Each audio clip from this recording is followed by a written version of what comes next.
Hello, folks. Welcome in. Welcome back. Welcome. If you press this,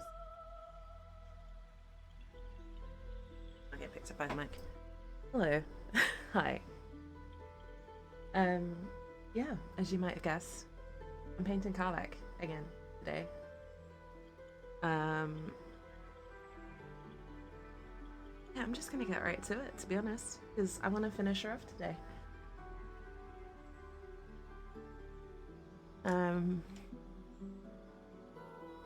Just about to start. Hey, Andy, welcome in. How's it going?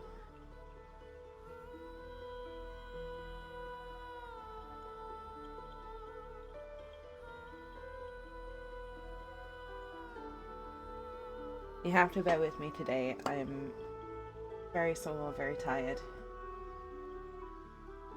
That might be a little bit slower than usual.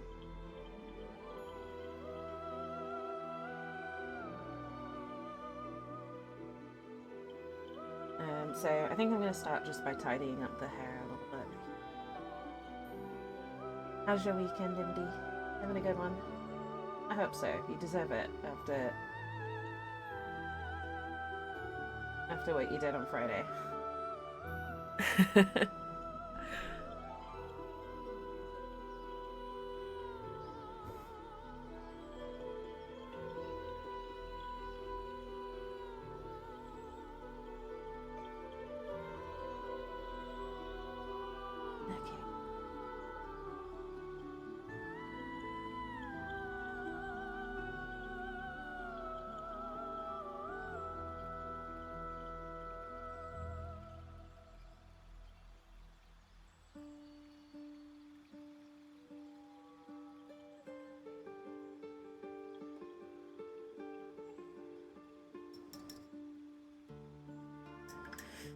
Pretty good. Been a slow Sunday, but hear about some lottery results. Nice. Fun, fancy housing.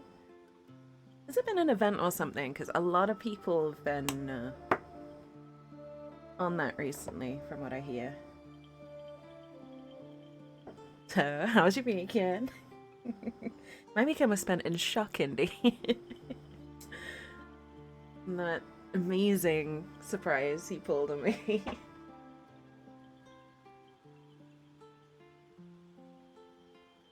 Genuinely, I've had a very, very chill weekend because I needed it, if I'm honest.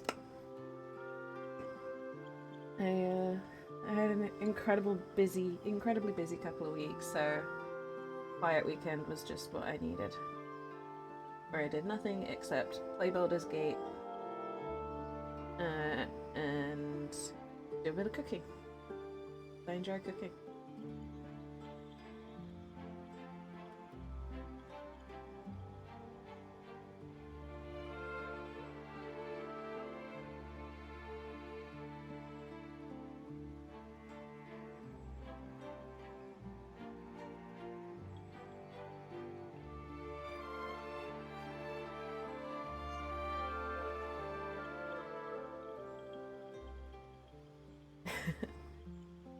Yeah, I've been working on an Eldritch Knight playthrough and also still my Tactician run.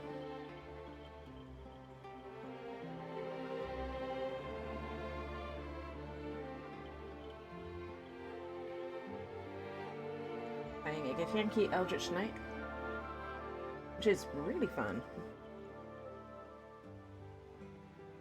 I'm enjoying playing Githyanki.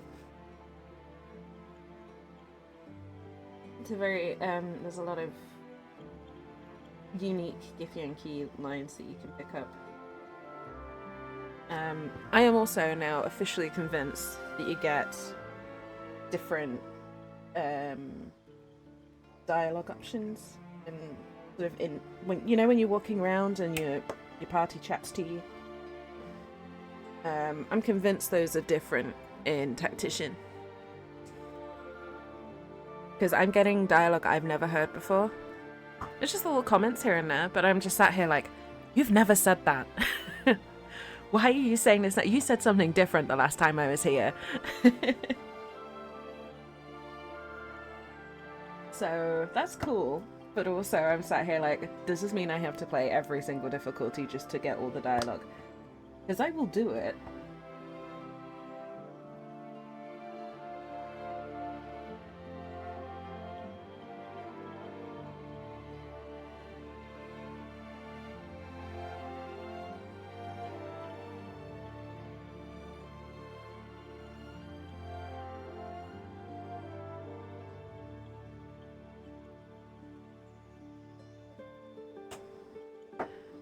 I turned on my caption. So I'm having issues with my closed captioner. It doesn't seem to be sending. It doesn't seem to be sending captions.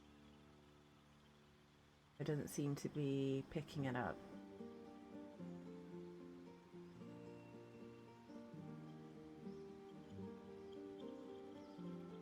Bear with me 2 minutes. Ah, that's why it's not picking up the right microphone.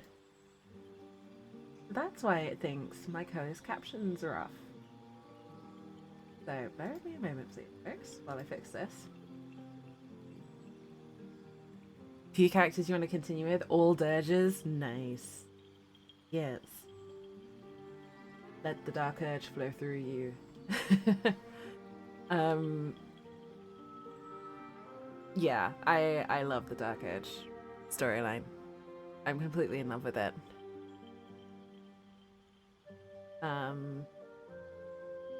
Syndra, I guess Bob, whose name I can't remember, and Galariel. Nice. Who's your favourite at the moment? Do you have a favourite? Huh?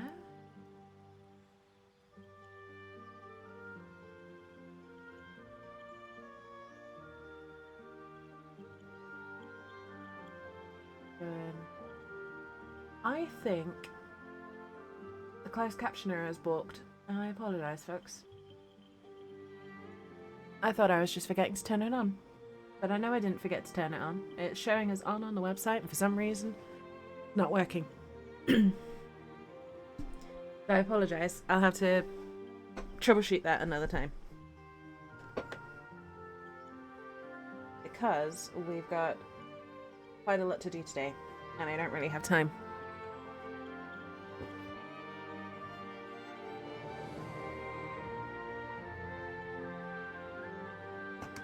I don't have time to sit and work out why the heck this captioner isn't working. So I apologise. We're just going to have to manage without captions today. And I'll figure out a solution for next week's streams.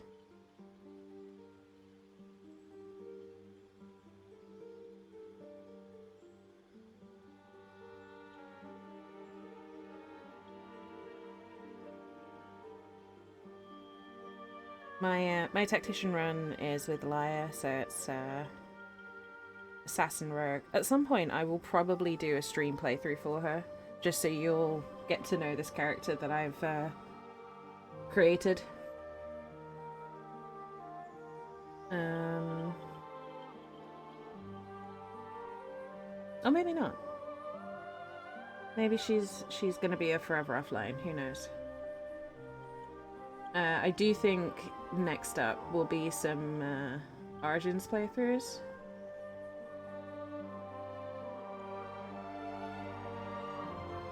I think there'll be an Origin playthrough of one of the core Origins. And then there'll probably be a parallel Dark Urge playthrough of some description.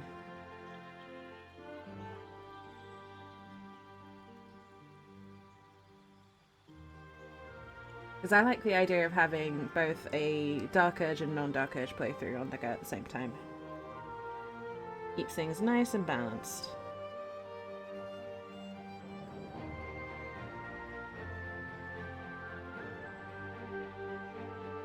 Though I do want to do an absolute run at some point. So who knows? I feel like I can make a character sheet for Lyra on D&D Beyond. I need to make a character sheet for Lyra on D&D Beyond, so you'll get an idea of what she's like. And she very active. Galariel sought her help in eliminating Sharons. So before Baldur's Gate 3, Lyra would not have cared. She'd be like, yeah, sure, whatever. She was very much like a murderer for hire type situation. After Baldur's Gate 3 and after getting to know Shadowheart, she would have gone. He would have not been okay with that.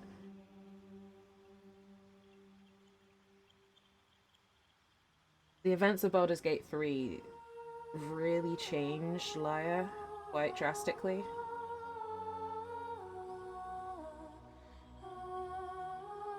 Because she goes from being very much very done and very skeptical about people and life and gods and things like that, to kind of having a reason to care again. Like the events of Baldur's Gate 3 give her a reason to care about life and the world again. As cheesy as it sounds.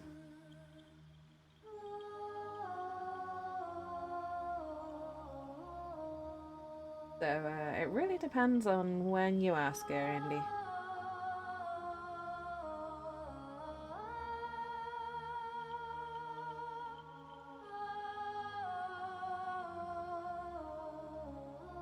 Before Baldur's Gate 3, it would just be like, sure, how much are you paying me?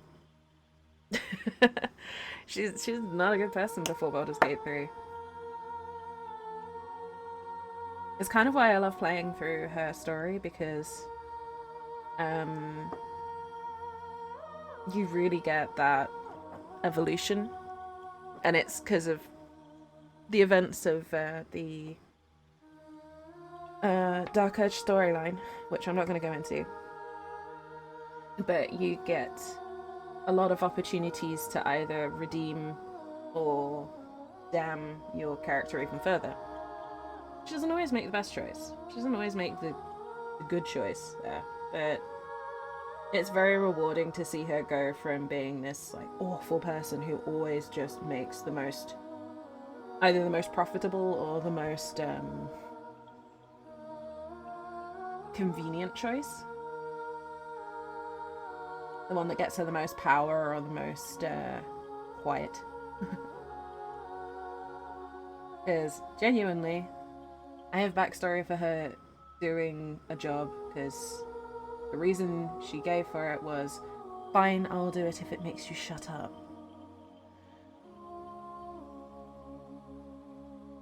He just wanted to be left alone.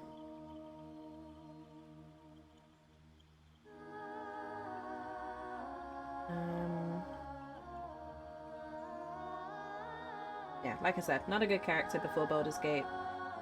Arguably still not a good character after, but she's a bit less bad. People like Karlach have a good influence on her, they kind of calm her down quite a bit.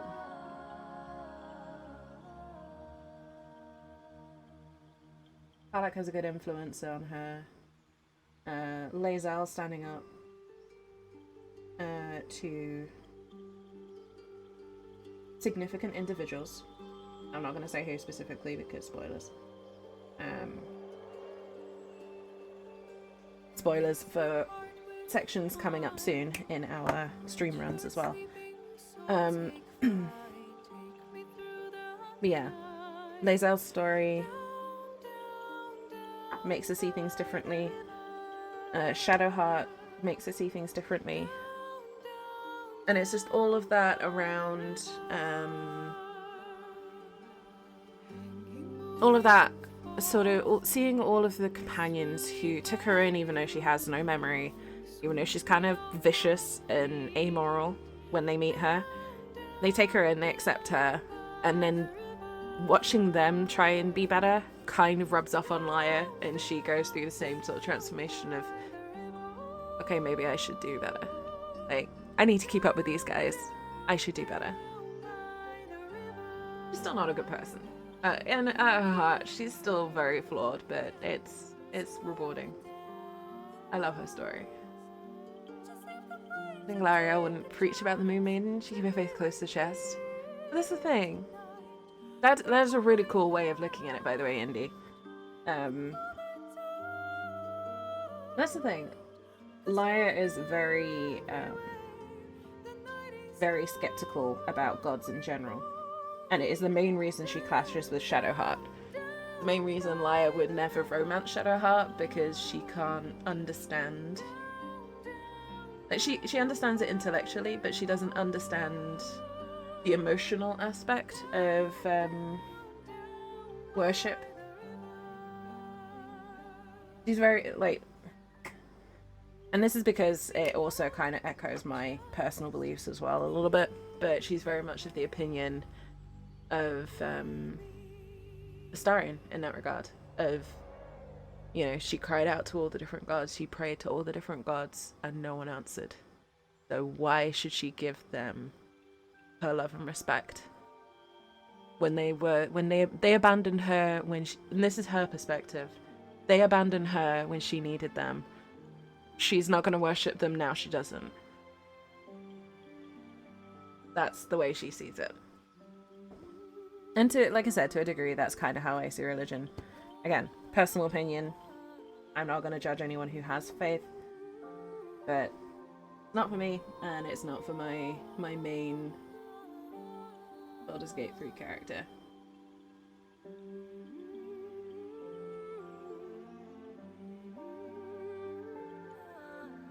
She wouldn't necessarily be disrespectful to someone. Like, Shadowheart ends up being one of her closer companions throughout the story. But she certainly doesn't understand faith as a concept. She can't understand why someone would put their faith in the gods.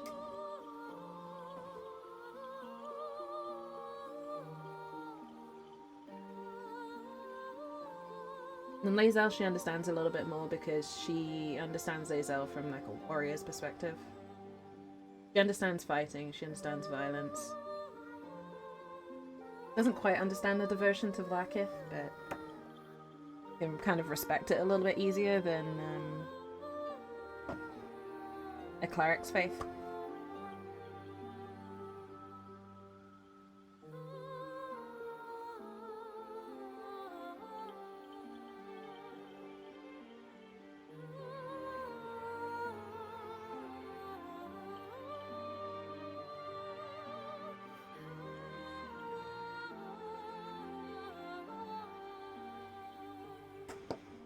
Yeah, that was a very rambling answer. I apologize, Indy. But yeah, it's always interesting to me talking about different characters through the lens of their faiths, because a lot of D&D generators assume a degree of faith, no matter what kind of character. So it's almost unusual to play a character of no faith whatsoever. Or if you do, it's almost considered like a major plot point. In Valyria it's not, it's just a... Well, no, why should I?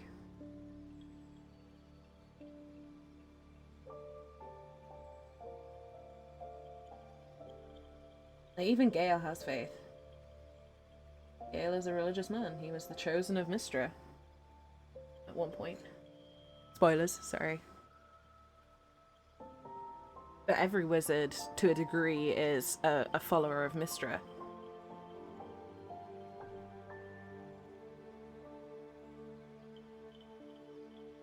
So, I don't know. That's always been an aspect of D&D that I found fascinating.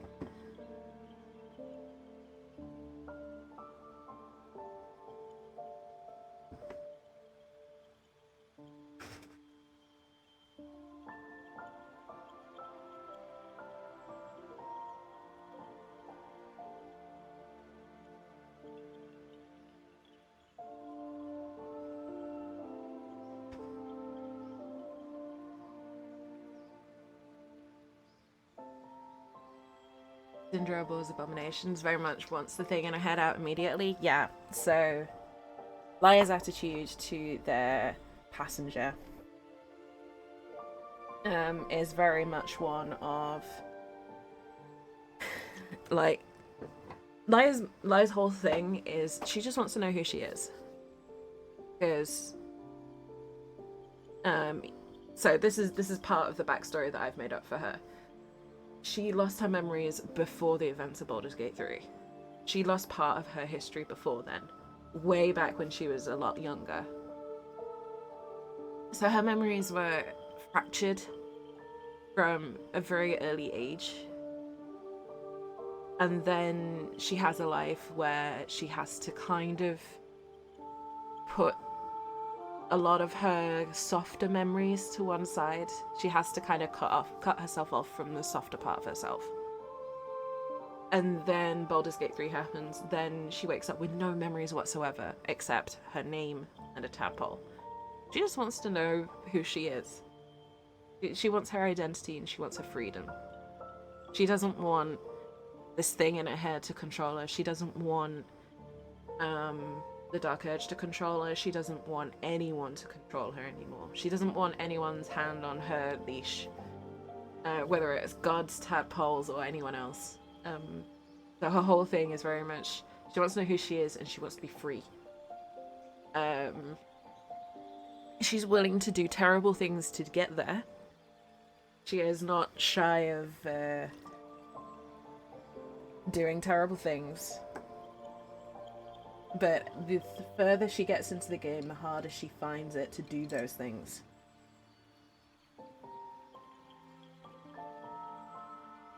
So it's really interesting. She's very conflicted.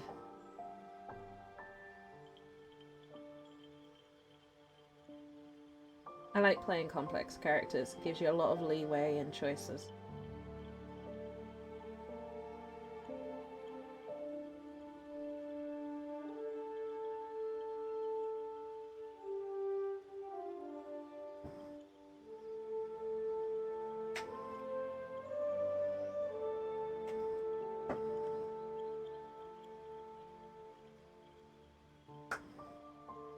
No, it's cool. It's a lot of fun having more complicated character.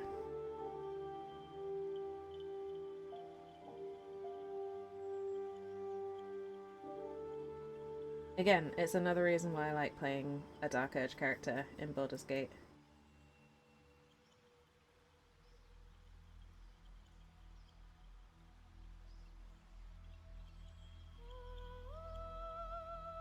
I also love the fact that my first time playing Lia's story, she ended up saving all of the tieflings that you could in the game.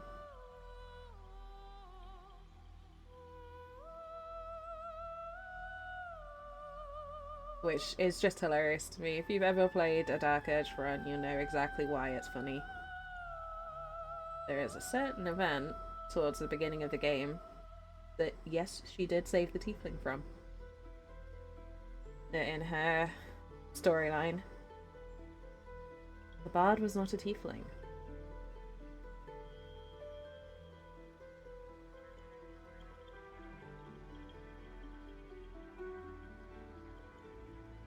Well, you'll notice if you read any of my fanfic including her, it's always the bard, it's never a name.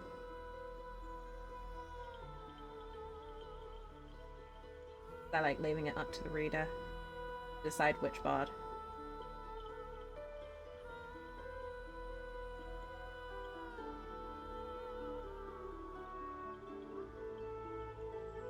Good barbarian.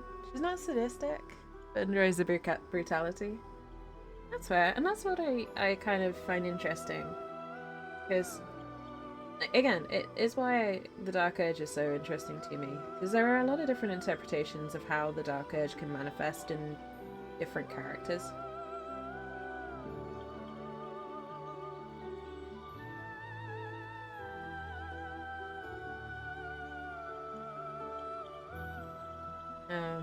I mean, obviously there's the actual Dark Urge, the origin, the character itself, that has a specific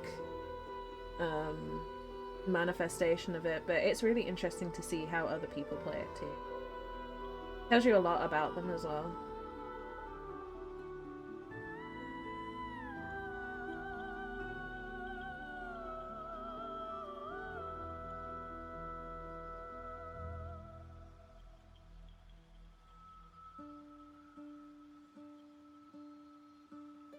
Very, very cool. I'm really glad that Larian put that in for us to explore.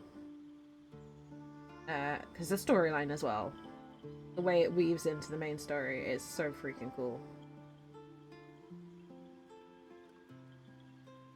And genuinely, and I'm not saying this just because I'm a fangirl of Larian, you know, I am a fan of Larian, but the Dark Urge playthrough is one of the most rewarding gaming experiences I have ever had.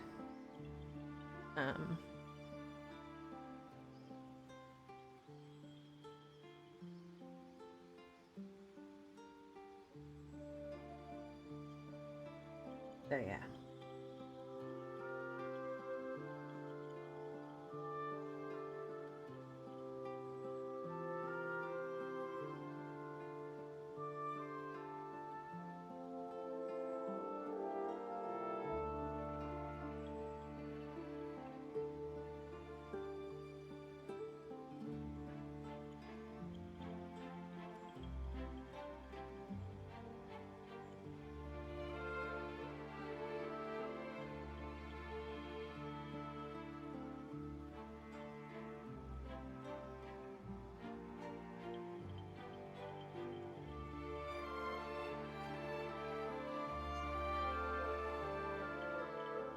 At some point, I really do want to play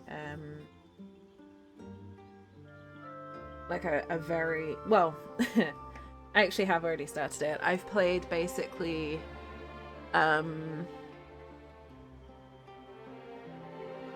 Dirge's Daughter is what I've been calling it to myself. Because basically, took the Dark Urge origin. I was like, okay, what if at some point in his forgotten years, he had a kid, and the kid is the one that goes through Baldur's Gate 3, and that's partly because I wanted to multi-class, and partly just because I liked playing with the idea of leaning, you know, what would happen, basically. It was a what-if scenario, like a lot of my playthroughs. So they're a Dragonborn, Dragon Bloodline sorcerer. White Dragon Bloodline sorcerer. And yeah, I'm not resisting the urge. I'm just going through that. And it is very, very interesting. It's interesting to see how things change the more you lean into it.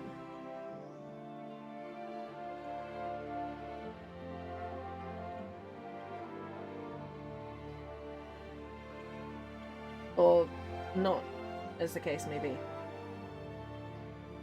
But again, Millie's performance for the Dark Urge narration is phenomenal. Obviously, I've listened to a lot of hours of narration by her at this point. Dear grief. The woman deserves an award just for the Dark Urge, never mind the other dozens of different performances she's got in that game.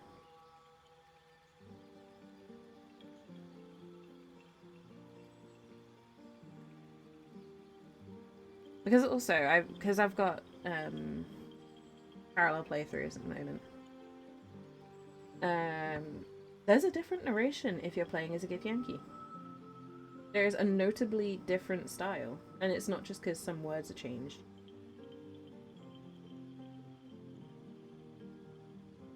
Like, the way she introduces some things is markedly different. I found really interesting as I was spotting it. And it's little bits of attention to detail like that that keep me playing this game.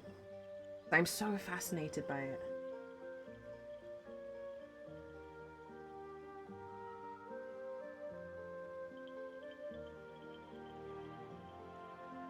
Holly! Hi, welcome in. She is hot. We love Karlach here. Neil's cameos is like, don't tell me that, Indy. I would love to book one for our mutual friend at some point, but I think she would probably prefer one from a different actor, not a Baldur's Gate actor, a different gaming actor. If he does cameos, I don't know if he does. Did you like my pun? No, because it's Karlach related. I'll let you have it. I did get the pun. We love Mama K.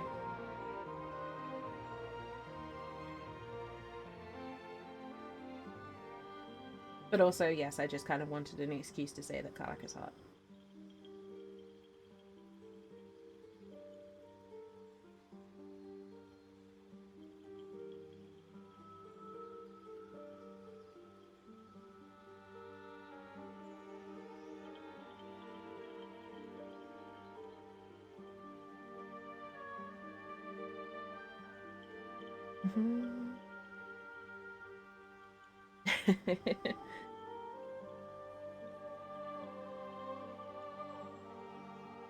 She's worth risking a little scorching for, right?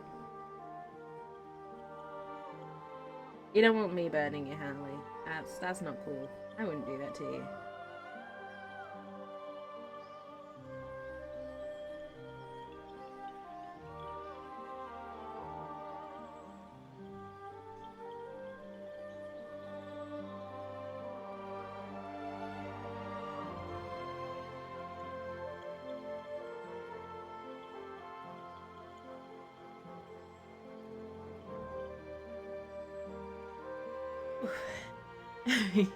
You can. No. Sorry about the outbreak, folks.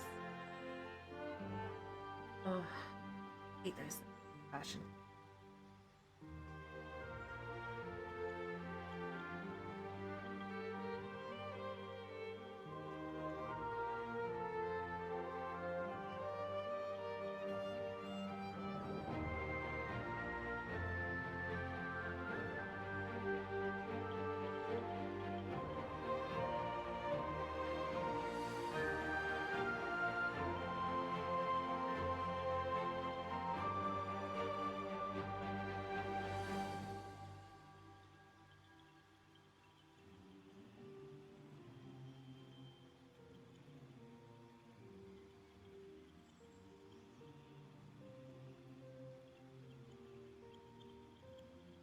Welcome back from the end. Again, sorry about them, folks. Hi, Indy. Thank you for the hydrate. I'm still caffeinating this morning. But I hope everyone's got something tasty to drink. I really do need to turn down my alerts. They keep jump scaring me at the moment. But Hallie, I hope you're doing well. I hope you're having a lovely weekend. It is wonderful to see you as always.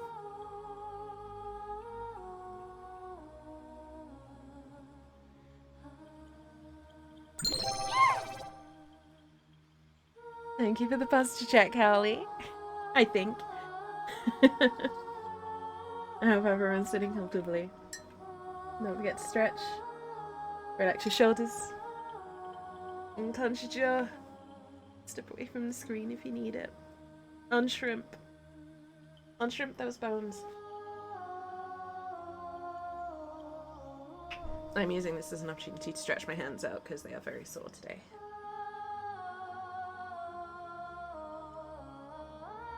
You guys being sick? Oh, I'm sorry to hear you're sick. I hope you feel better soon, Hallie.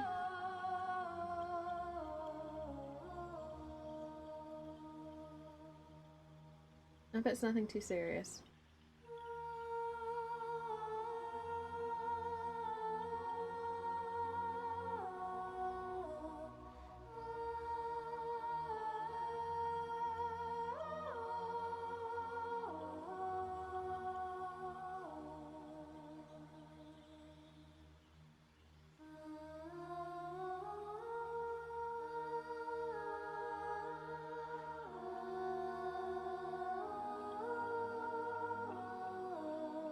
switch to a smaller brush here to get this right.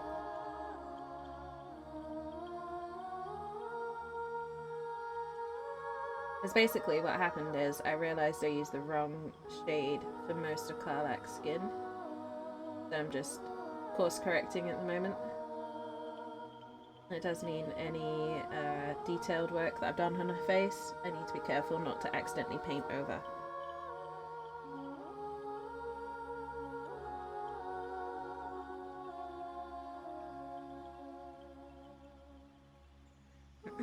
Just a stomach bug. I'm sorry. I hope you feel better soon. Plenty of rest. I'm terrible at doing it myself, but I hear it's the best way to get over any ailment.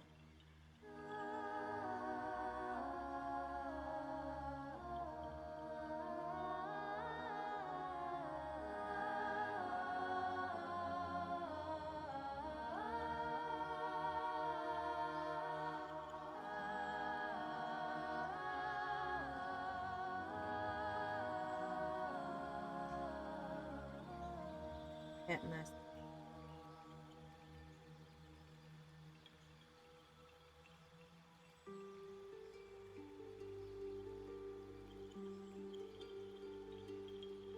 So, as with anything like this, a little bit of patience and a steady hand see you through something like this.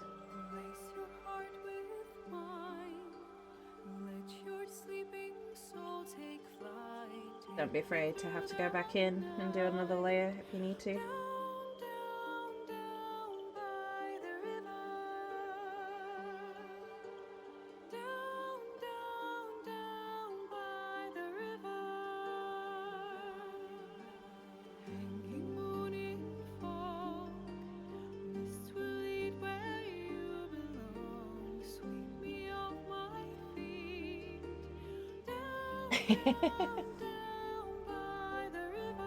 I mean, eventually it's the ocean, right? Or rivers lead to the sea eventually.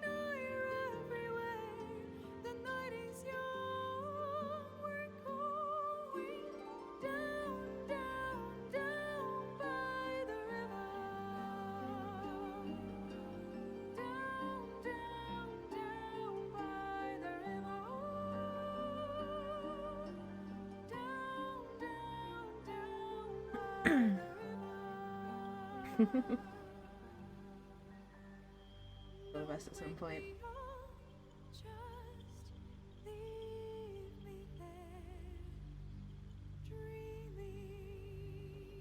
I'll go that. It's cool.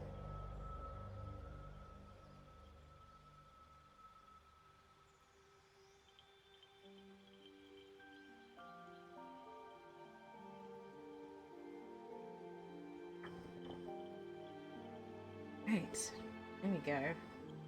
Looking a bit much better.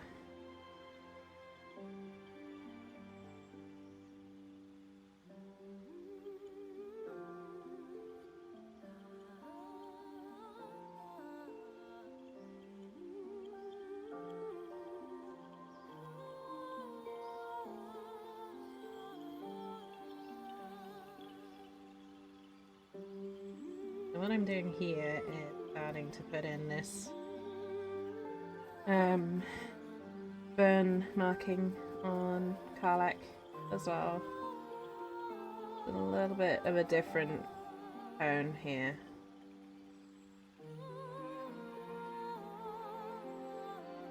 As well, it is on her back, it's more pronounced on her front. I'm just being a little bit more delicate with how I put this colour on. Because it's setting some of the base layers for these burns.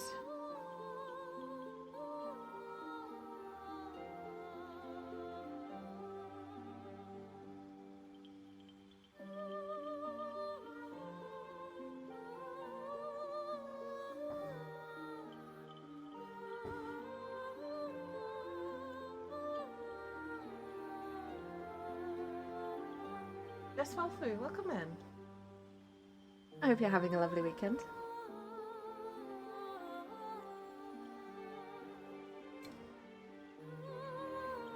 Nice.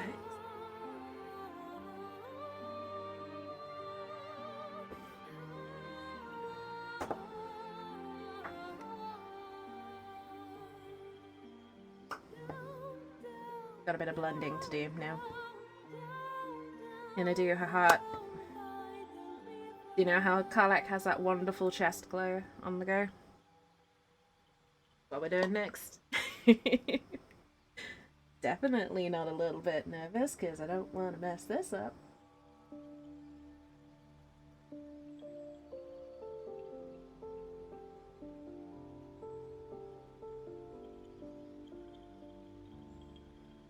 So I'm going in first with this kind of like a very orangey red. And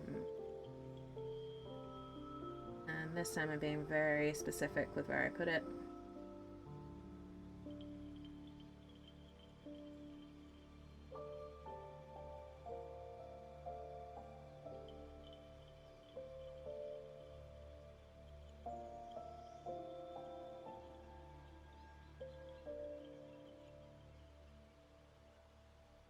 So this is just kind of more the lighter areas around her skin. Did I make the sculpt? I did not, no. I don't make any of the models that I paint. Sadly. I bought this one from Mimic Hobby on Etsy. That's their card. I apologize, it's mirrored. Keep forgetting that it's mirrored on stream. But yeah, it's Mimic Hobby who made this one. Well, that's who I bought it from. You can find them on Etsy or online. They have an online store. No problem. I'm glad I could help. I'm not sponsored. I don't get commissions or anything off of them. I just saw it online, thought it was an amazing sculpt, and bought it. So, yeah.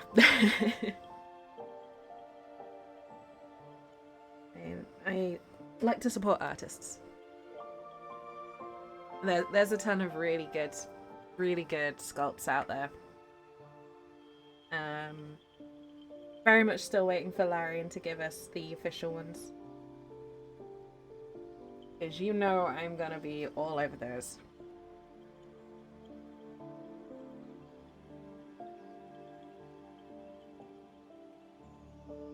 Yes, my community know that I am waiting patiently, Larian.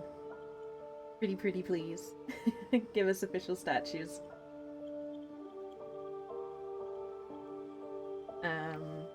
Yeah, my plan is to finish painting Karlach this week. And then from the same people, I have another statue.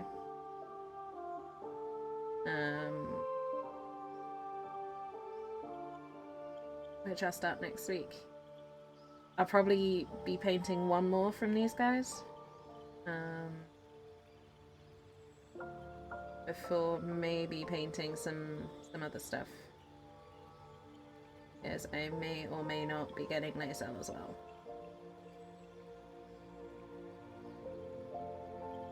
Because the more I play through the game, the more I fall in love with Lae'zel's story too.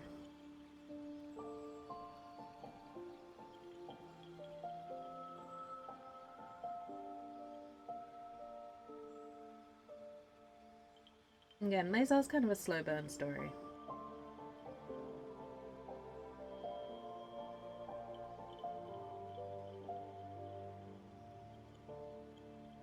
You have to be patient. I love that.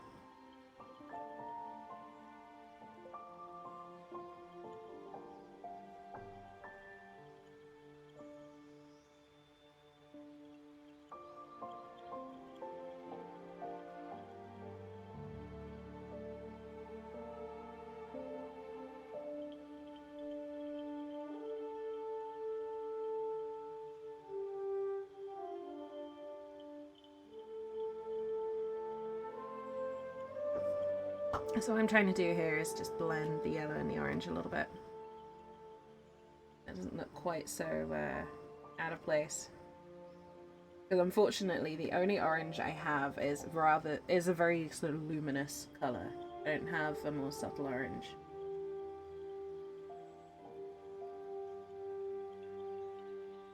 It's great for almost everything except really subtle glow work, which is what I'm trying to do here.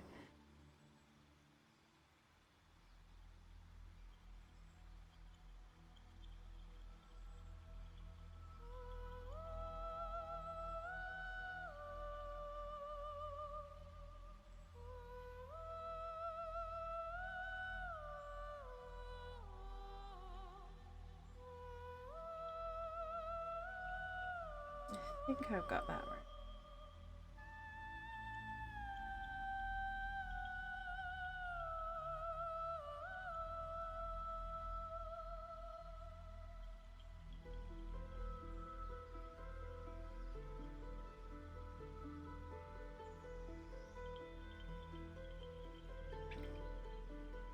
So you've got the glow,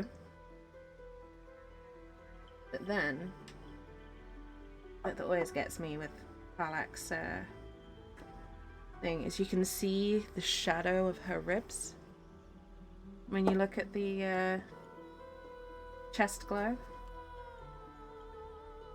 So what I'm doing, I'm getting the tiniest brush I own, because these details are not sculpted on. I'm gonna have to paint them. I'm just gonna paint effectively a shadow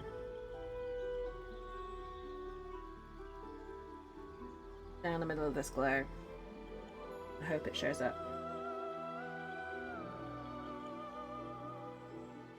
I'm going in with the same sort of dark red that I've used on her skin.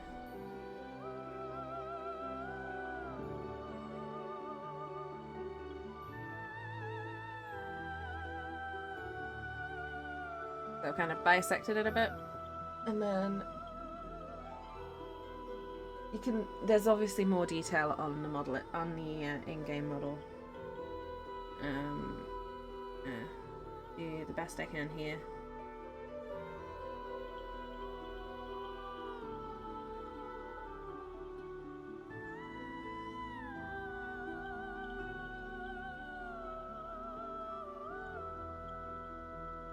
And you're giving the impression of rib bones on these shadows.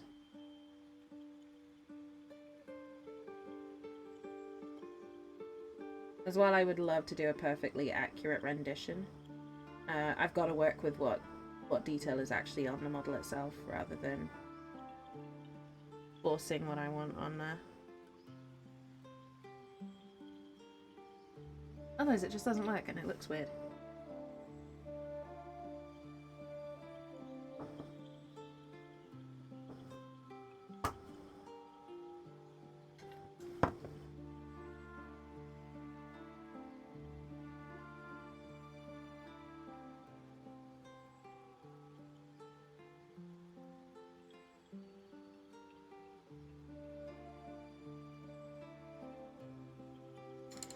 Okay.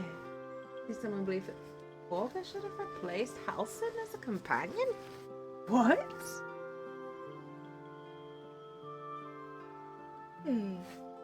What was their reasoning for that, Indy?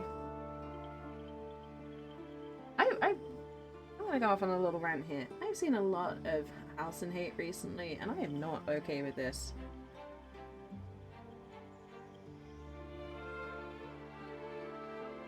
I mean, we all know that I love my druid, but I don't get the hate for Halsin.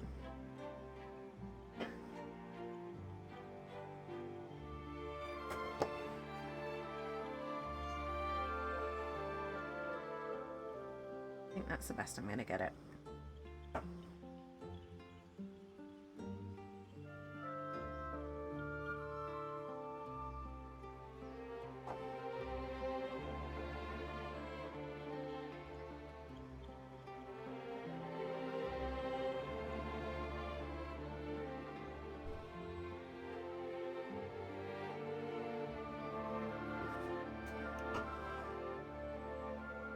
I think part of it is because there's obviously the teaser that Larian put out about you know, new kiss animation, things like that, and for some reason everyone's like, oh, why did you use Astarion and Halsin as the couple here?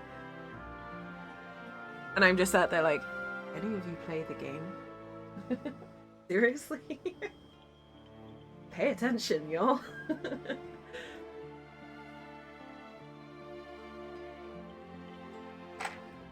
You cannot tell me that those two don't have chemistry in the game.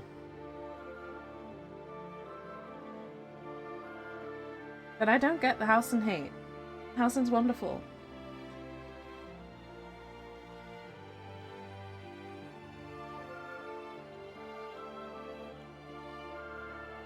He's such a wholesome character. And yeah, he's flirtatious, but no one hates that about Astarion.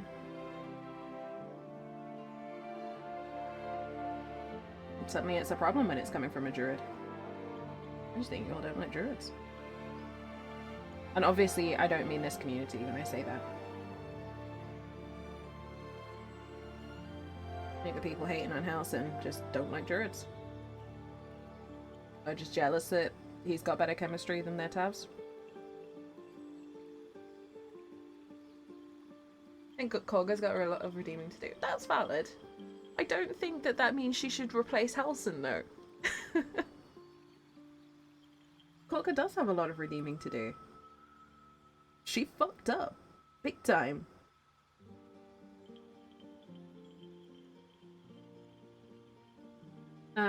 But at the same time, that doesn't mean you should take Halsin away.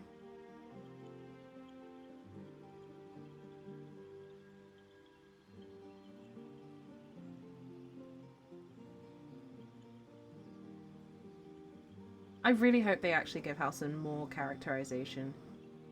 I want to see more Halsin, especially Act 3. I feel like he doesn't have a lot. I really want to see more of him.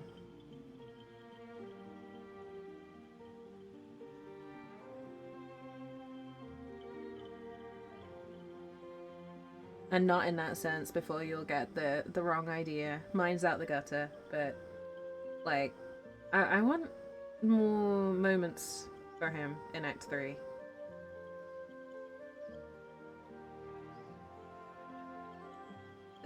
Seriously, Dave Jones can do it.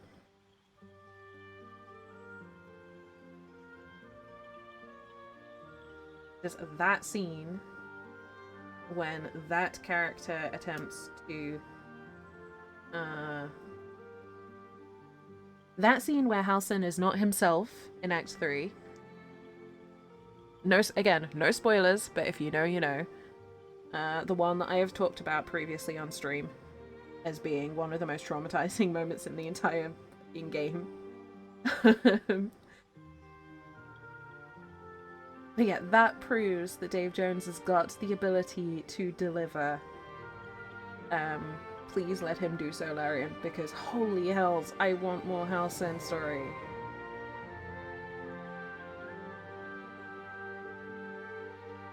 And it's not just because in Liar's playthrough, it's very much a case of maybe in another life with them.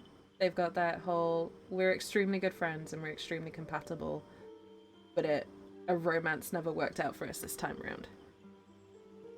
And I kind of love playing with that complexity, that sort of almost wistful friendship with them.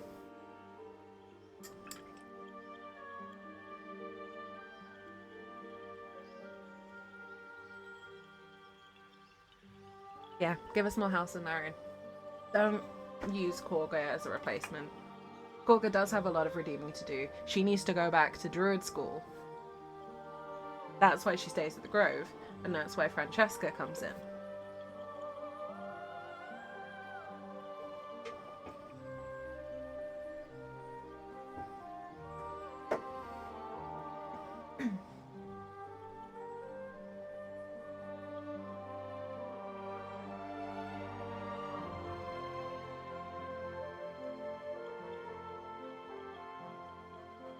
I also think that... Sorry, this is got me a bit hot under the collar, to be honest, Indy. I wasn't expecting that.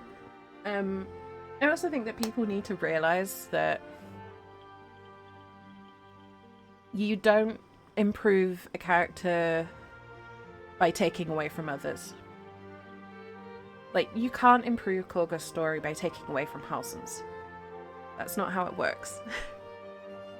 You know, that does both characters a disservice, because one, Halsin's a great character in his own right, and we don't deserve to lose that to gain in another area. And it does Korga a disservice as well, because that just means they only see her as a like extension of Halsin's story, which is not true. She's got a story in her own right. But by using her as a replacement for Halsin, basically just devalued her story as, you know, just a plot device in here. The thing that Larian does so beautifully is making each and every NPC feel like they have a life and a story independently of anyone else.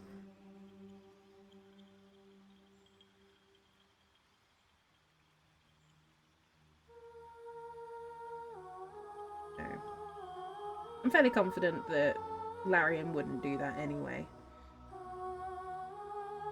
But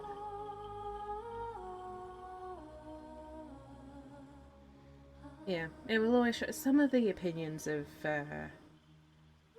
certain Baldur's Gate fans baffle me, truly. Partly why I don't engage with many fandom aspects.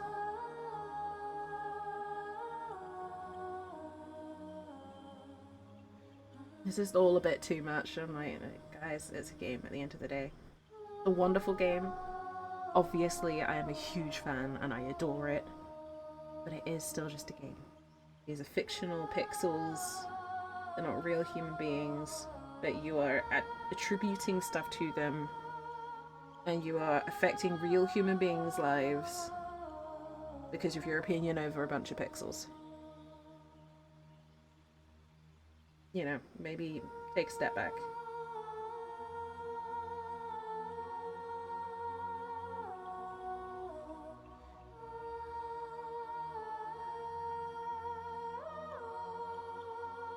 There are ways to engage with media that are respectful, and ways to engage with, you know, actors and artists who bring them to life that are still respectful of the boundaries.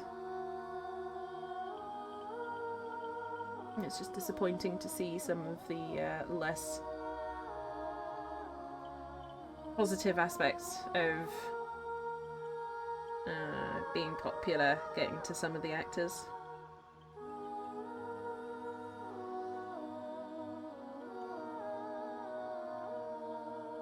Anyway, I don't want to linger on that. I am going to linger over these gorgeous details for Karlach. She deserves all of the good things in the world. Here's a question. If Damon was a companion, what class would it be? See, Damon and Abdurak should be able to stay in your camp. I want more Damon, I want more Abdurak. Both of them should be able to be recruited into your camp. But not as a replacement. They should be there in their own right, having their own tent, not taking anyone else's space away. Let us recruit Damon and Abdurak. Yeah, that's a good question, Indy. Hey.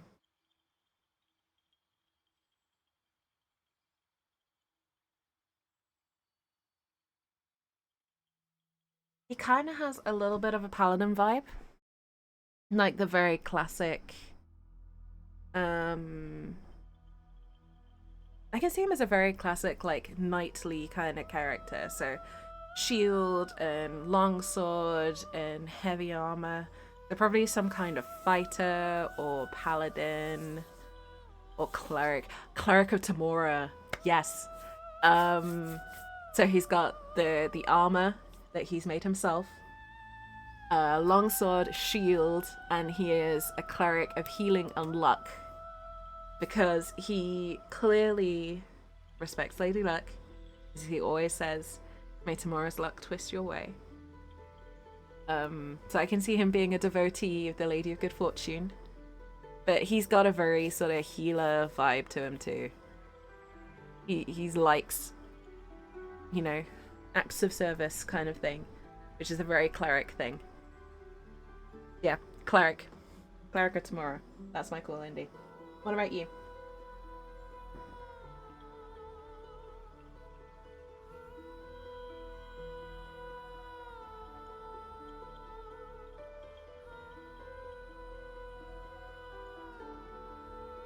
Obviously, there's no right or wrong answer until Larian decide to let us recruit Damon.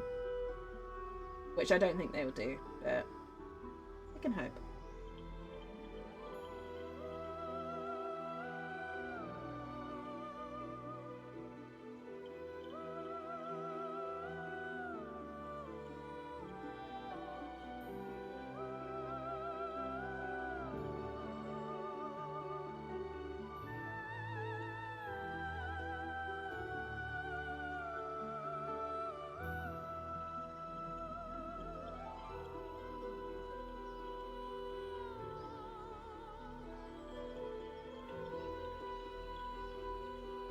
Getting your reaction to a party featuring Althea, Damon, and Alterac. Oh, yes! I need that in my life. I was very upset when I worked out you couldn't have Althea be your camp bard permanently. I was so excited when I thought I'd recruited her. Because, again, I adore Althea.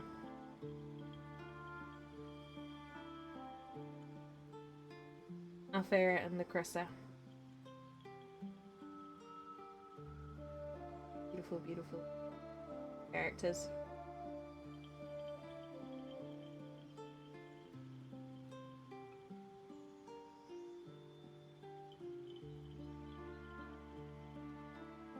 Honestly, I love the tieflings. It's why I'm very glad that they gave us a different route for recruiting Minthara. Because I adore the tieflings so much.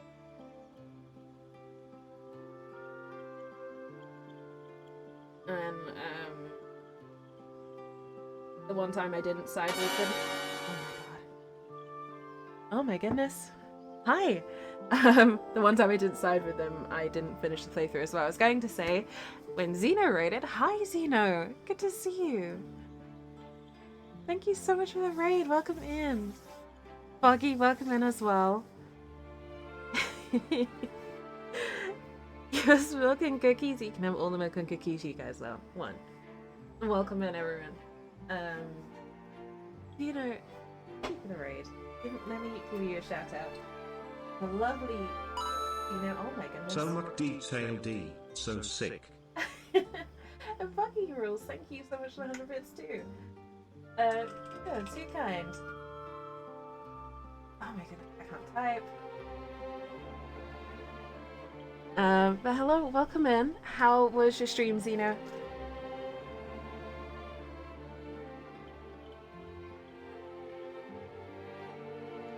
And I type. There we go. Thank you again so much for the raid, Zeno. You're playing Cyberpunk? Awesome. Love Cyberpunk. It is an amazing game. Yeah, hi everyone from a Zeno stream. Welcome in. For those who don't know me, my name is Jinxie. I am a Baldur's Gate 3 and mini painting streamer. Sadly, Foggy, I didn't create the resin figure that I'm painting, so I didn't create it. But from painting side, this is my third session on it, so it's taken about 4 or 5 hours so far to paint. If you want to pick up your own version of the model, unpainted, it's by Mimic Hobby, and they are on Etsy and a bunch of other socials. I'm not sponsored by them. I don't have any sort of relationship with them. I'm just someone who saw a model that I liked, bought it, and painted it. But yeah, the painting side of things is probably around 5 hours so far. I hope you're enjoying Cyberpunk, Zeno. It is very, very good to see you.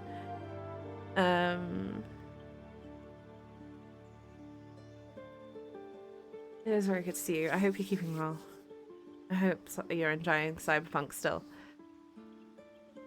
I thought of a drunk Karlach singing to Outfitter at the back. Yes! I need a scene with Karlach, Alfira, Lacrissa getting drunk in Elf Song and singing, with Karlach singing terribly, making Alfira cry laugh. I can picture it so clearly in my head. That'd be amazing. It's still amazing. Oh, thank you. Thank you. Yeah, I've been painting minis for about 7 years? Something like that. 7 or 8 years now. I started off with Warhammer and just kind of kept picking up different models. Yeah, for those who don't know me, I'm Jinxie, variety streamer-ish.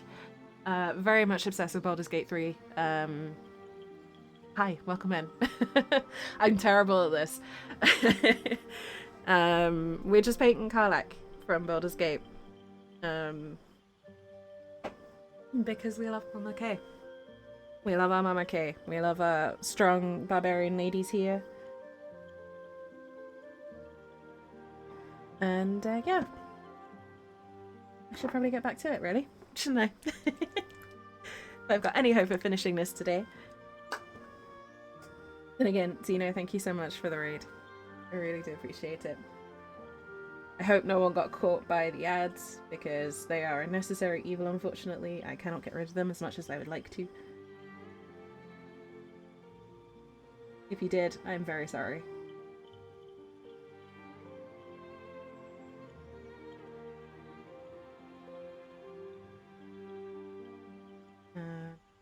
Yeah, we've been talking about Baldur's Gate.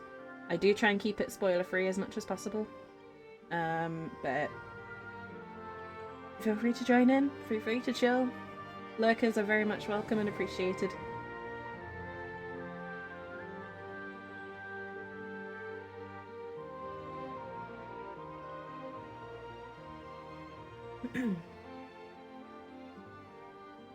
Yeah. What was I? I've forgotten what I was talking about now.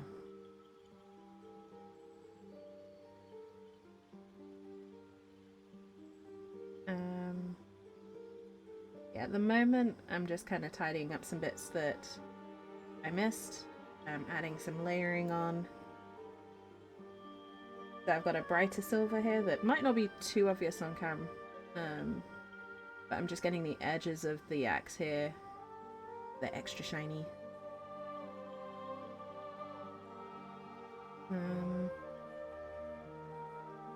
Yeah, this is about 4 or 5 hours of work so far.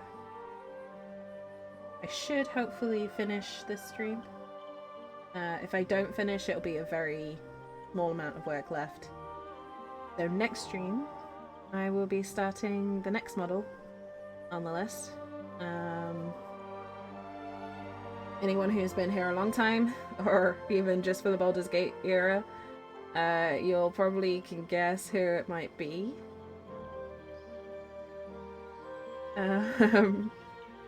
No prizes for guessing. Hey, painting fences, roofs, that sort of thing, that is its own skill, to be fair. I might be able to paint stuff like this. I wouldn't necessarily be able to paint a fence well. Can't say I've ever really tried, if I'm perfectly honest with you, but I wouldn't assume. Alvera and Damon included. What would the group's guilty pleasure drinks be? Ooh, you have some good questions today, Andy.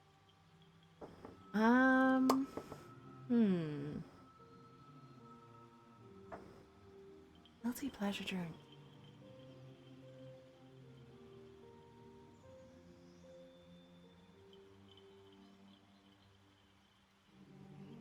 See, I'm going to start with the starring because that's the easiest one for me to answer. I reckon he's got a soft spot for the really terrible, like the Faerun equivalent of boxed wine. You know, like the really cheap $2 wine type stuff. I reckon he's got a soft spot for that. He'll pretend like he doesn't. And if you ever caught him drinking it, he would just claim like it was, you know, oh, it was all they had, darling, something like that. But I reckon he genuinely enjoys it.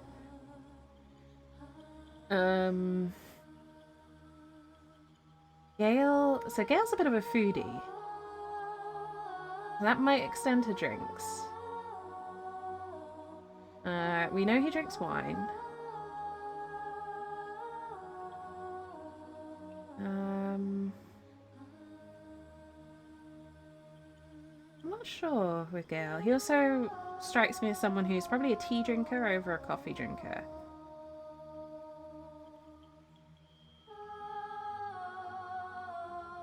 Will, maybe, first. Now, Will's confessed to liking wine, so he's obviously not guilty about that. And he prefers cheap booze.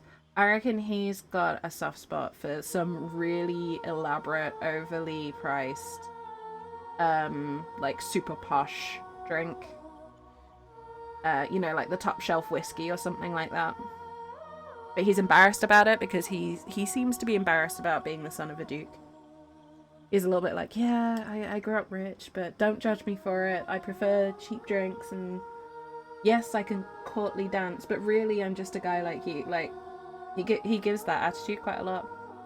So I reckon he's got a secret, like, guilty pleasure of some really expensive booze that's hard to get. Like some super fancy Cormyrean whiskey or something.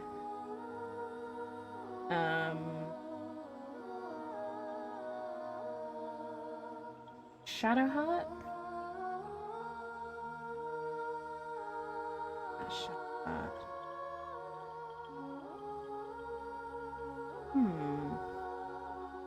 Shadowheart's a tough one. Again, she's a wine drinker. Nearly all of them drink wine, which makes it kind of hard. Because I don't think they'd all be the same.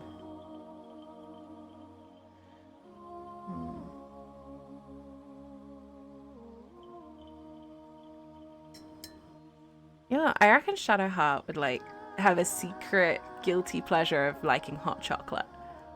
But she'd be embarrassed to admit that she enjoys a hot cocoa. Because it doesn't really fit the tough cleric exterior. But I can just imagine her like sneaking off at night and making herself a hot chocolate and hoping no one catches her being all cozy.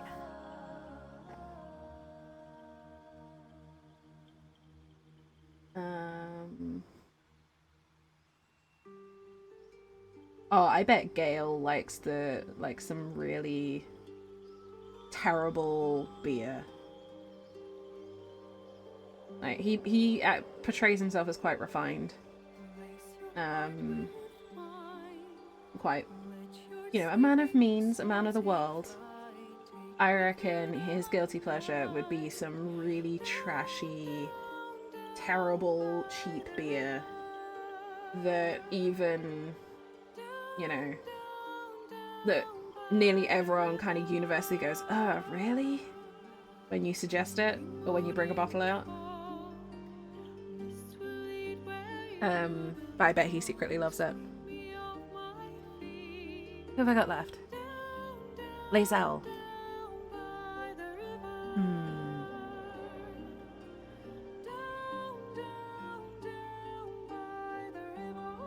I reckon Lae'zel doesn't have, like, refuses to be guilty for liking anything. Like, guilt serves no purpose. A pointless emotion. But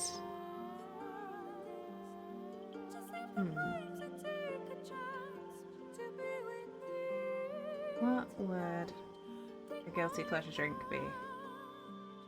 If she were to feel have a guilty pleasure. Again, I want to say it would be something like hot chocolate, like something really cute. I can imagine Lae'zel just again kind of thinking of her hot chocolate, maybe stumbling across Shadowheart making her own, and they just have a silent agreement never to talk about this.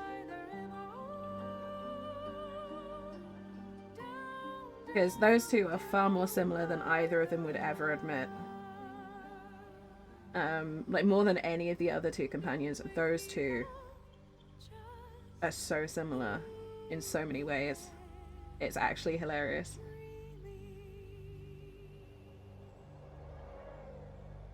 If it wasn't that, then maybe like a warm milk or something. Yeah, I can imagine Lae'zel secretly liking warm milk before bed. What about you, Indy? What about your tabs? Have they got a guilty pleasure drink?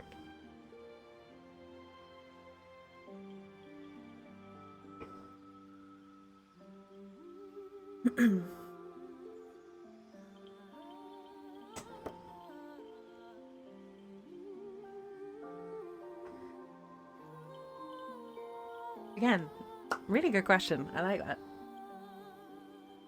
I like that sort of question. Again, these are all just my opinion as well. Don't take this as gospel truth. You all might have better ideas, different ideas. And if you've played Baldur's Gate, please tell me about your tabs. Tell me about your playthroughs, your dirges. Dark Urge, for anyone who isn't familiar.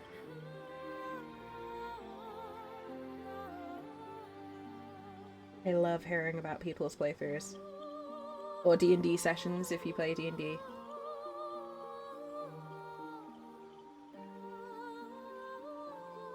Let me vicariously live through your D&D adventures, please. I haven't played in... It's been a week. It's already been a week. And I want to play more.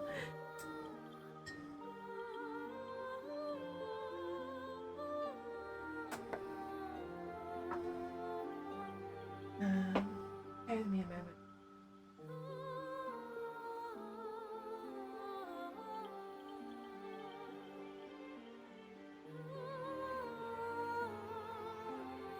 Just trying to find out what Karlach's axe looked like.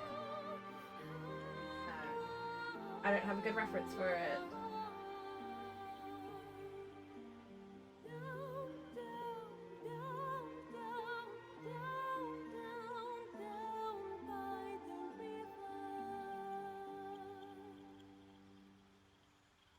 Grant, forgive me the reference needed.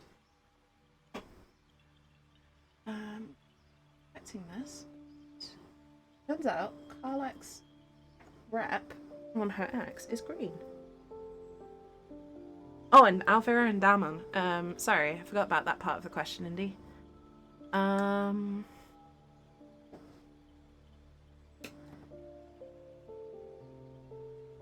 Alfira's guilty pleasure would be moonshine, because it wrecks her voice, and she knows she should take care of it, but she really likes moonshine.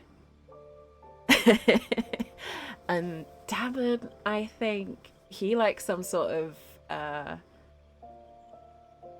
demonic brew that you can only get in Avernus, I reckon. It's something that smells like sulfur and brimstone and tastes like pure gasoline, but somehow he really loves it.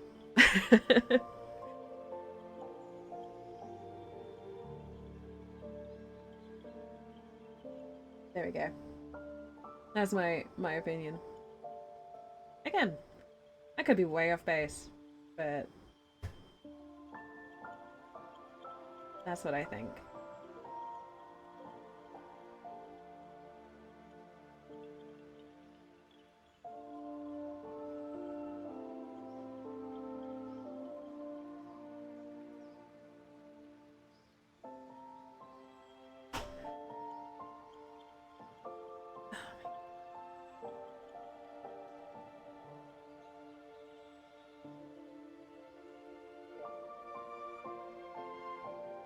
So after I do the finish off the axe, just gotta finish off the armor, and then we might be done with Karlach.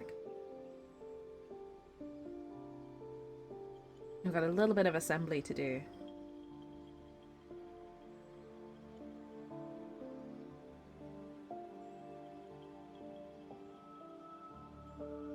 Is the models here, I bought the versions that give you all of the kind of storage and display pieces with it. So I've got like a really nice stand And you guys get to see it towards the end of stream. You stick around. Or on the VODs if you rather watch on YouTube.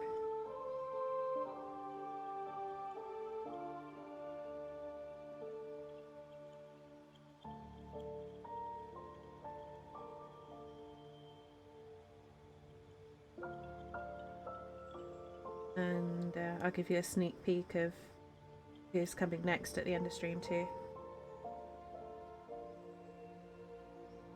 Again, I think I'm gonna be focusing on bigger projects this year rather than doing lots of little ones like I did previously.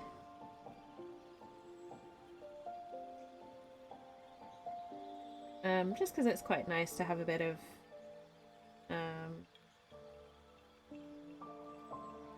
bit more space to challenge myself with.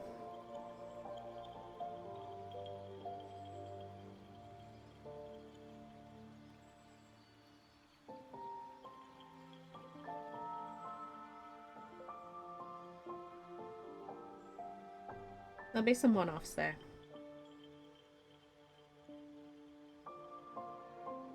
Like, I've already got my Halloween stuff sorted.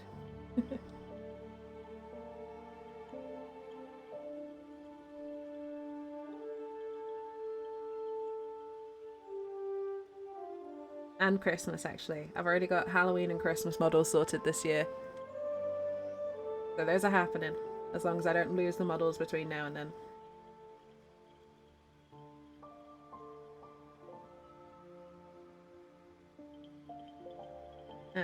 But yeah, a lot of the stuff that I do this year is probably going to be fan-made or fan-art type stuff.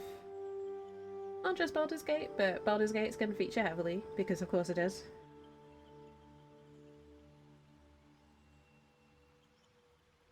There's a project that I want to get started on, which is effectively painting some models for some content creators, actually, that I'm a fan of. Send to them.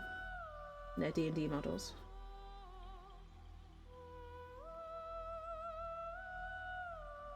And yeah. A couple of other bits and pieces that I want to do. I'm really tempted, Indy, I don't know if you're still here, but I am really, really tempted to make a model for Mirabelle and paint that on stream at some point. Just because she's such a cutie.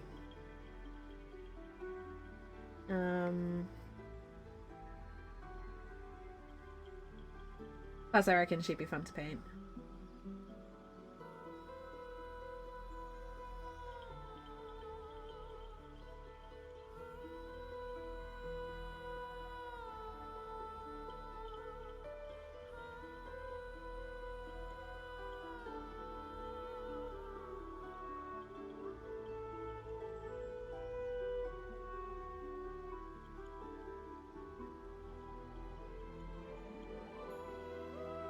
But first, I'm okay.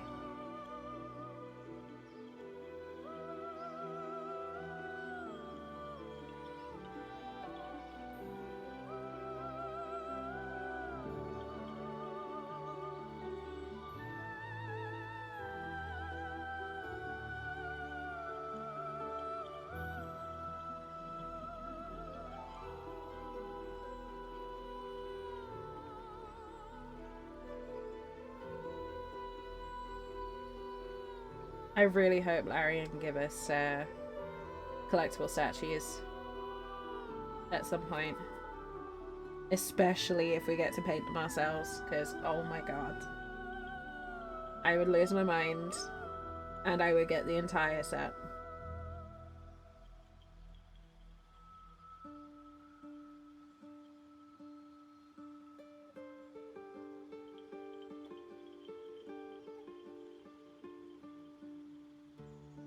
Basically, at some point, I'm going to end up with one of everything Baldur's Gate 3 related that Larian offer us.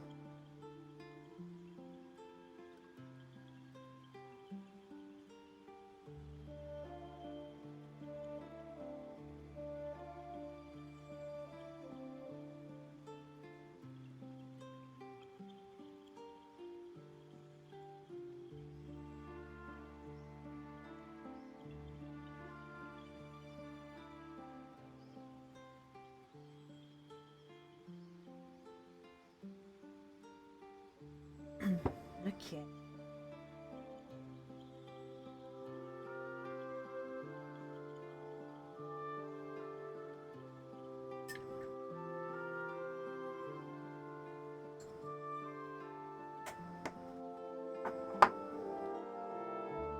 Next, while we let that dry, going back up to base for a brief minute.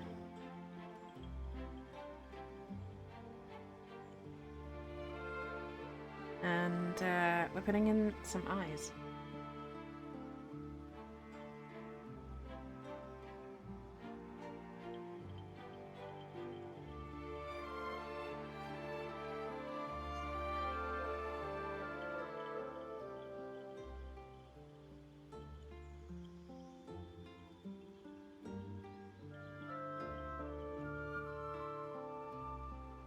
Okay. Not perfect, but we can fix it.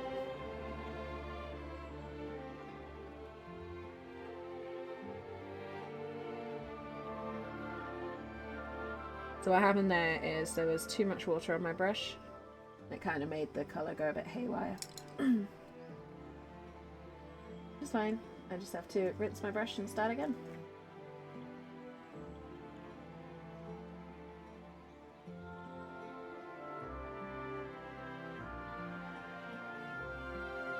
That was much better. The Karlach's kind of got almost cat-like eyes.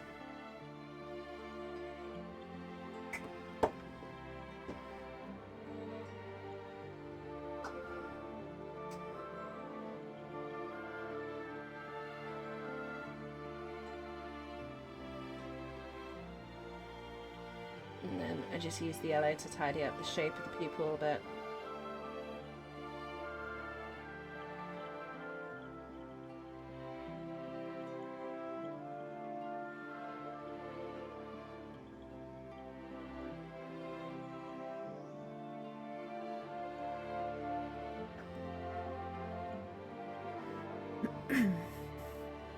Clean up the whites a little bit because I blobbed some red on there earlier.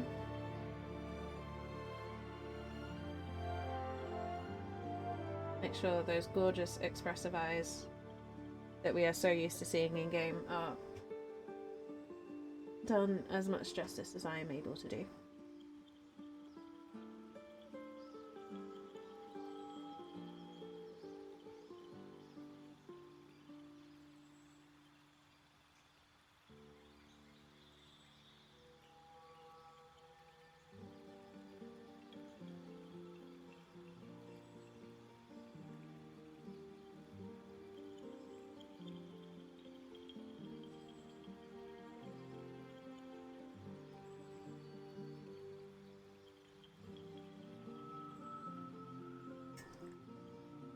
There we go.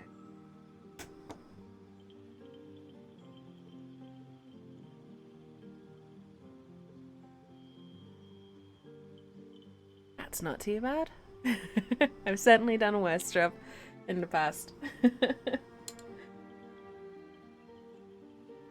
That'll do.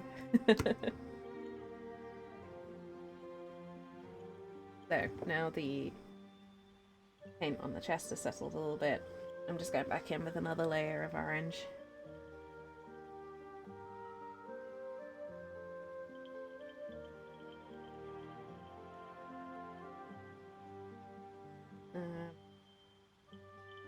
Just to kind of extend the glow a wee bit.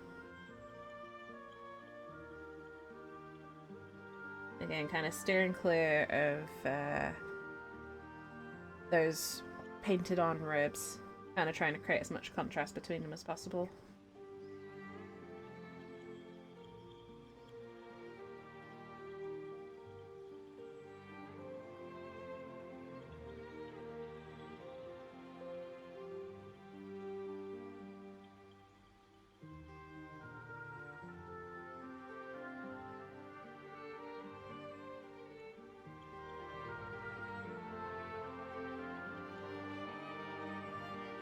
I think it's the best I'm going to get them.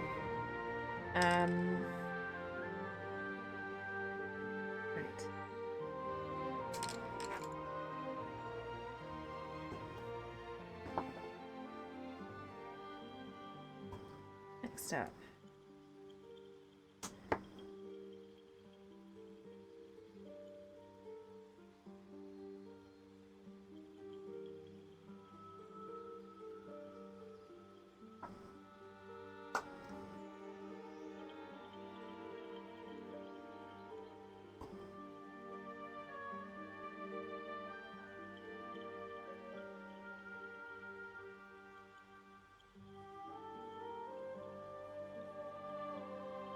So all I'm doing here, just tidying up what I've already put down.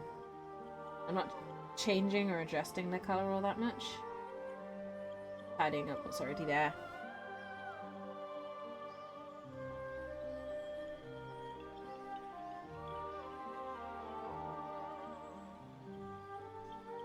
The tricky thing about silver is it shows up every brush line.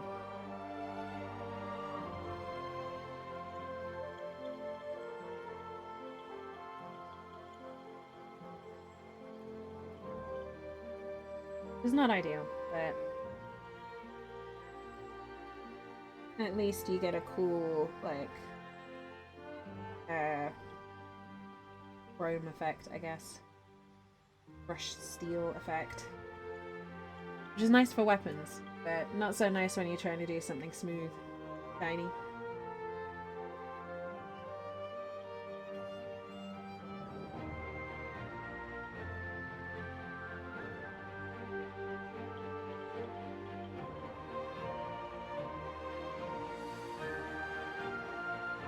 All I'm just doing is giving all these sections another coat, making sure I haven't missed any bits. And yeah, just tidying up the silver. Ready for finishing off the axe.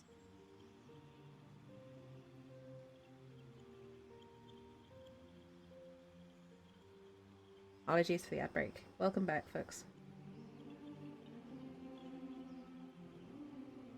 Again, they are unfortunately a necessary evil at the moment.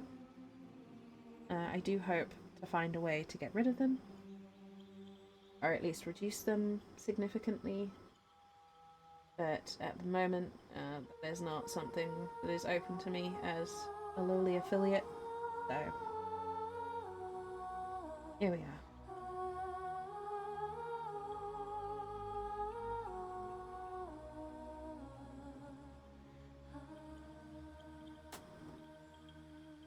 Yeah, I'm gonna give this a shot.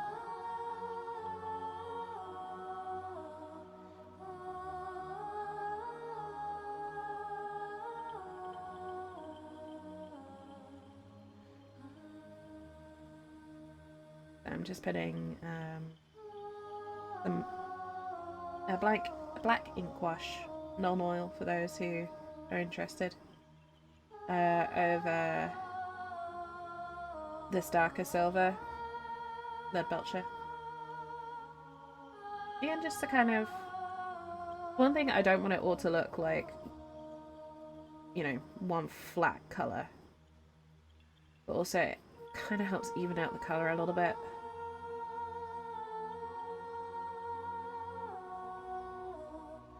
Makes those edges look sharper.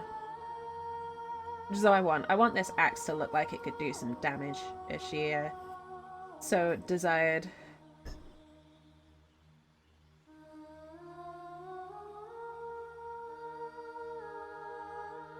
And it shows up all this gorgeous battle detail that the artist has put in.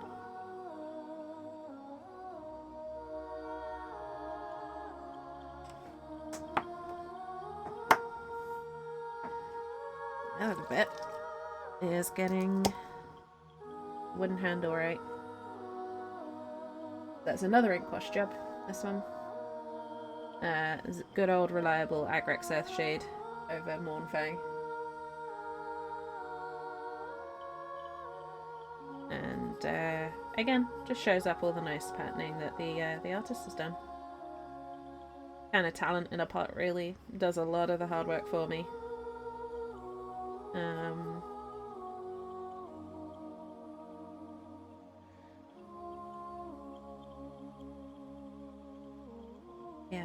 can't really take any credit for that.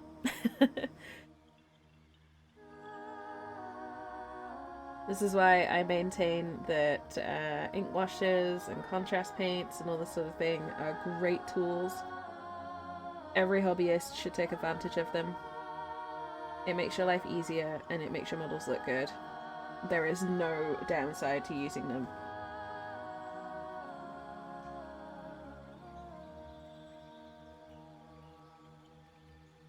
I don't understand why there is this big debate amongst hobbyists about like contrast or airbrush or whatever. Like, use the tool that gets you the best result. Paint your models how you want. Use the tool that gets you the best result. If you can get a better result with a brush than an airbrush, use a brush. If contrast paint is what works for you, use as much contrast paint as you want. It's your hobby. Don't let other people tell you how to do it.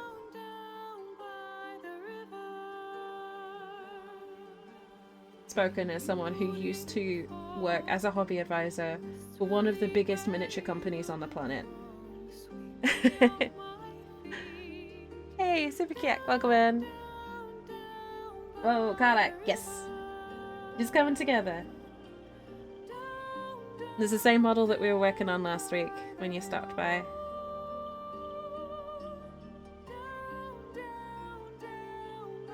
And we're almost done.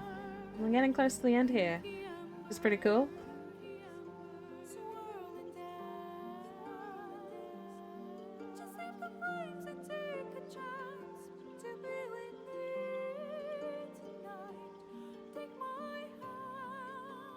Liking during the BG3 stream is nice.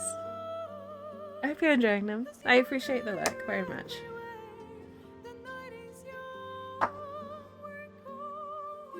I do appreciate it.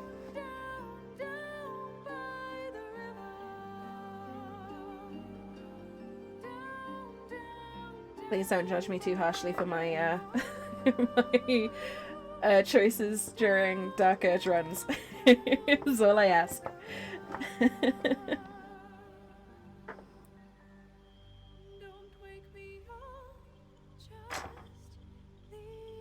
I'm not responsible for my Dark Urge choices.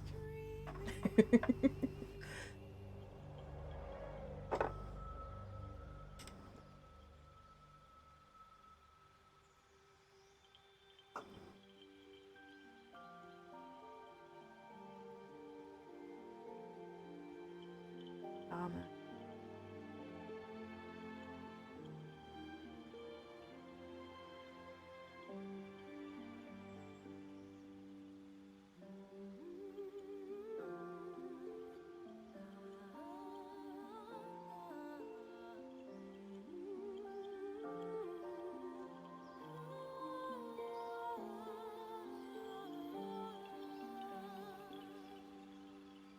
I hope you're having a good weekend, Super. It's always lovely to have you. I very much appreciate the support, whether you're lurking or chatting. You're always welcome.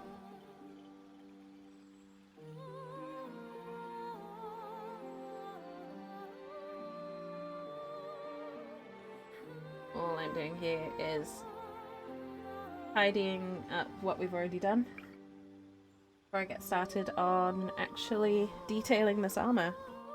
Oops, that's a little bit damp. Be careful.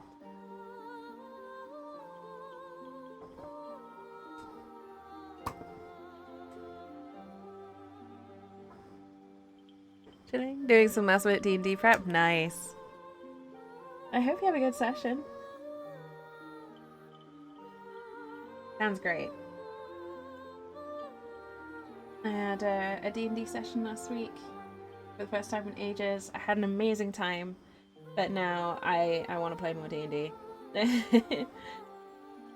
It has not helped the I need to play D&D bug at all. In fact, it's probably made it worse.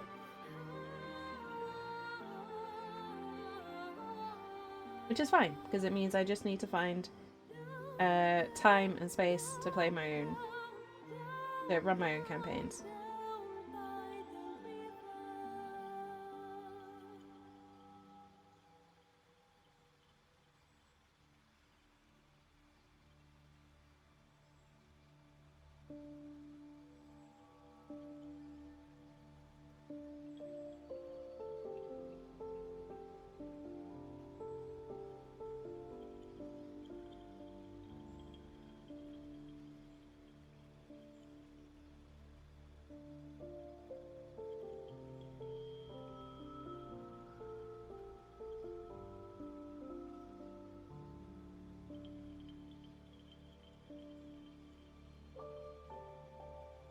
Okay.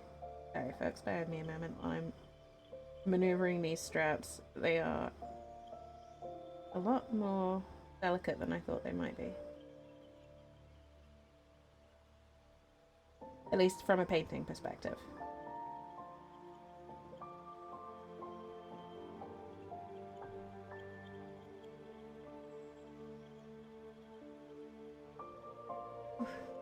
Ozzy, hello. Good to see you. Welcome in. You wonderful human being. Aaron, having a good time? I certainly can't complain. How about yourself, Ozzy?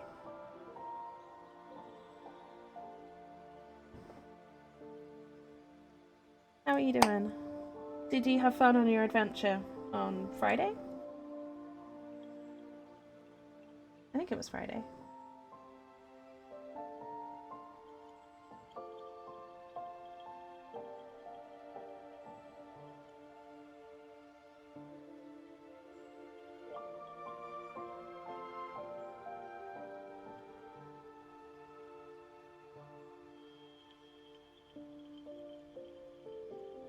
It's Saturday your time, yes. Oh, good. I'm glad. I'm glad you had a good time. That's right. Time zones. Time zones again. I need to.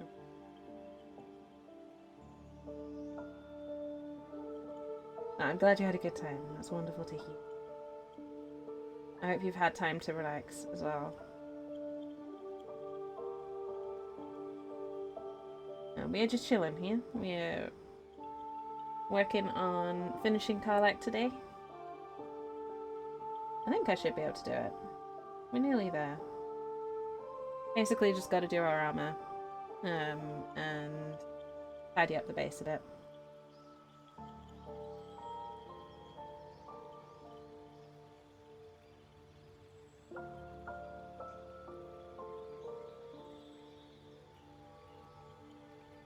Boat ride, fishing and relaxing. Oh, that sounds amazing. Yes, you should take more holidays. You definitely should. It's funny how holidays do that. Like, especially if you work pretty full on. You get into a kind of routine of just not taking them. And then when you finally do, you're like, why did I stop doing this?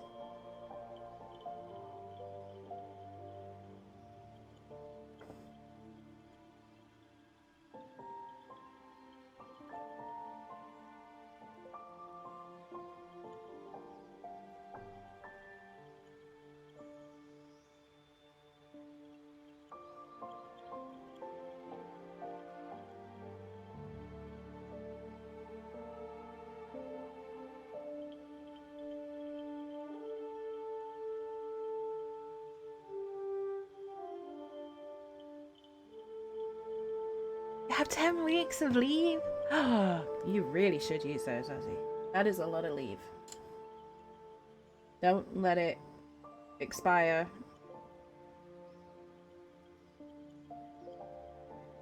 The way that I always was told to look at like annual leave and things like that is that it's part of your wage. You know, paid holiday is part of your wages.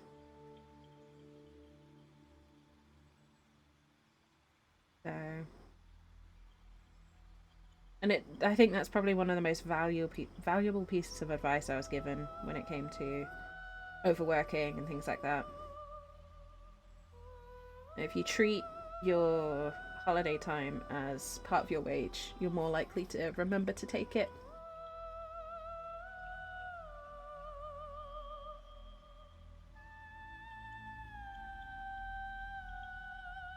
They don't expire, but they don't recommend don't go over 6 weeks. That's fair. For us, where I work, you get, I think it's 25 days of leave a year plus public holidays. But if you don't take it within a 12-month period, it resets and you can't carry over days except in very special circumstances. You get bonus leave. I think you get up to 10 days extra leave if you've been with the company a long time. But that's it. Like you don't get to carry it over or anything like that. So in a way it's good, but it's kind of frustrating if you want to take more time off, because it's a bit of an ordeal to get it approved.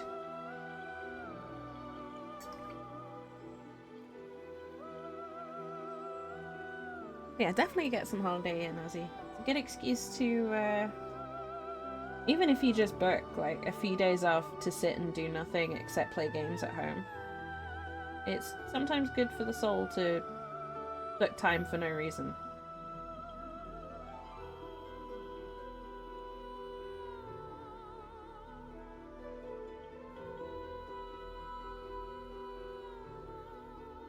One of the things that my manager and I agree on is that booking a long weekend to basically act like a teenager again is one of the best things you can do for yourself.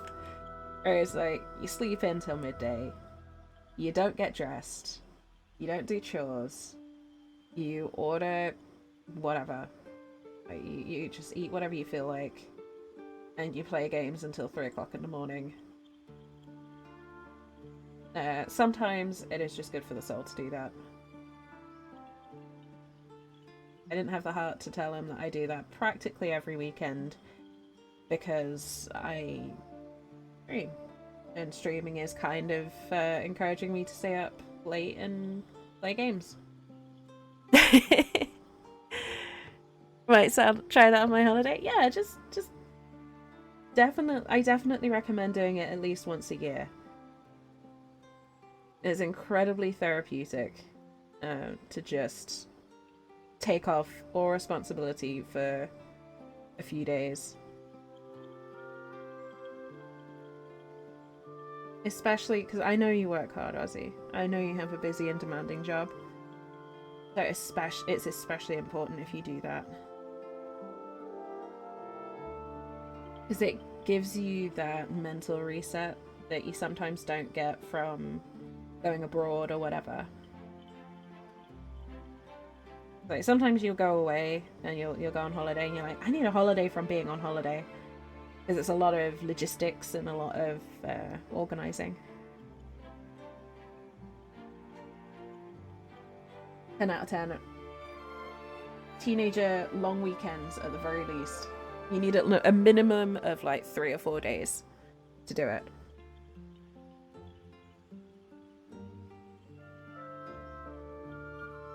You just sit around in pajamas or whatever's comfy for you. Play games. Just talk to your friends until stupid o'clock in the morning. No responsibilities, no housework. Just do completely what you want. It's very good for you. I promise.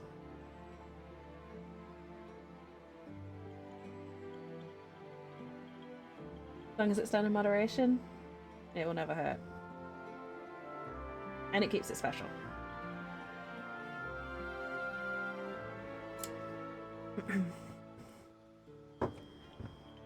Usually allow for a day or two of holidays to start schedule again. Yes. Yeah, I do if I have to travel. If I have to do any sort of significant traveling. I'm not talking like a short car drive, I'm talking upwards of 3 hours of travel. I will plan for recovery days either side, for no other reason than my fibromyalgia doesn't like me traveling very long.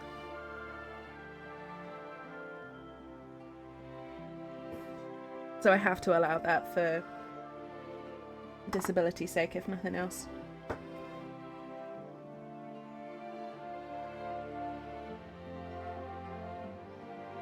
But it's also just sensible because traveling can be exhausting and it can mess you up without you realizing.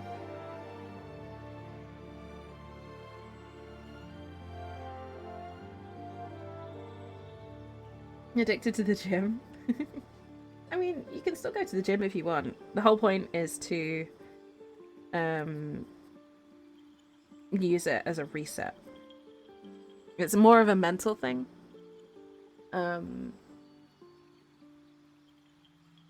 So if it would stress you out not to go to the gym, still go to the gym. But no work. That is no day job stuff. That is the golden rule. No day job, no chores. Anything that you don't actively enjoy doing is effectively banned for 3 or 4 days. You are a teenager with an adult's bank account. For 3 or 4 days, you get to do whatever you want. No responsibilities. It is dangerous. I usually have to set some limits. Like spending limits are usually my issue because I will order food a lot on those sorts of days, or just take myself to the cinema spontaneously because I can, because, you know, adult. You know, I'm nearly 31 years old, and yes, I still play with toy soldiers because I am a vocal proponent of keeping your inner child alive. But yeah, the teenager holidays is kind of how I started referring to them. Very, very good. They honestly can be more restful than going abroad or, you know, sitting on a beach somewhere for a few days.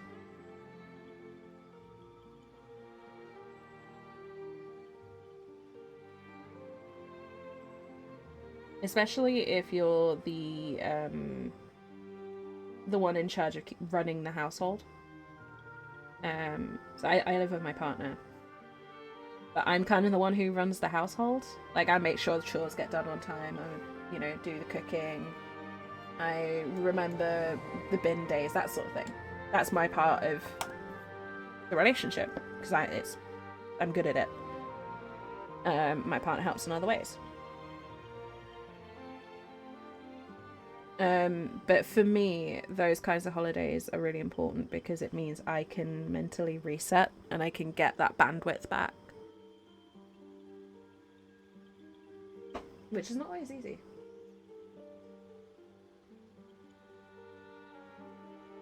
There's a reason I stopped my credit card when I got my house. Yeah, I recently consolidated my debts so that I could get rid of my credit card. God, I sound like such a disgusting adult when I say that. Ugh. It sounds so grown up. I consolidated my existing debt into one. No. Ugh. Basically, I took out a loan, paid off all my credit cards and like all the little outgoing payments so that I can worry about one outgoing payment for debt, and that's it. Because I had a credit card that had some balance on it that wasn't going down. I had a couple of I don't know what to call them, the kind of things where you put a deposit down and then pay over time, like those kind of loans, and it was just a lot of little bits of money trickling out of my account very regularly, which made it hard to keep track of. So I took out a loan to kind of mush it all into one payment, make it easier to keep track of, and in theory, pay it off quicker. So in the next couple of weeks, I will be able to squish my credit card into the dirt. And my plan is to not necessarily cancel it, because there is a benefit to having a credit card Here in the UK, it helps your credit score and things like that. I don't know if it's the same elsewhere. But I am going to get a lockbox for it. I'm getting my partner to set up the lockbox.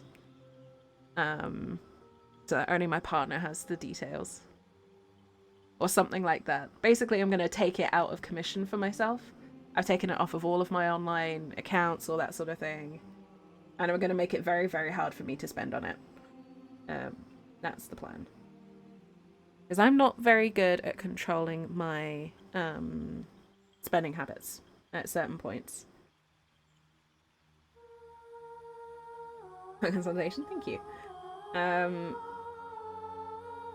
I tried to do it before, but because I ended up in a bad financial situation again very soon afterwards, it didn't work. This time, I'm a lot more financially secure, so theoretically, should work. We'll see. As long as I don't lose my job, which I'm going to be in more trouble than a credit card if I do lose my job, I'm all good. Yeah, credit cards are good for emergencies. I was using it for non-emergency stuff, and I just need to retrain myself on that front.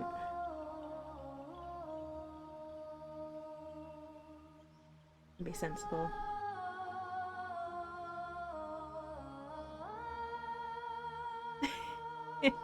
Just get rid of it.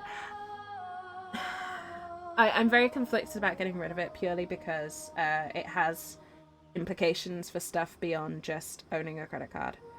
I'm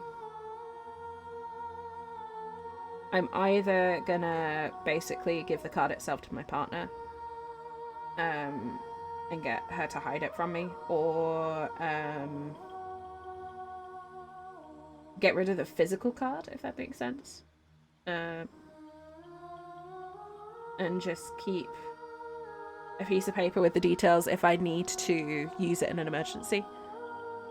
Somewhere secure and difficult to get hold of. Or cancel that specific one and get one that's a lot harder to use casually. There's a few options there. I basically just need to put some barriers in place for spending on it casually, which is what I was doing before. Because financial literacy was not something I was taught growing up. It's something I've had to teach myself. And I have not been very smart with money historically. And teaching yourself good financial habits when you're entering your 30s is a challenge.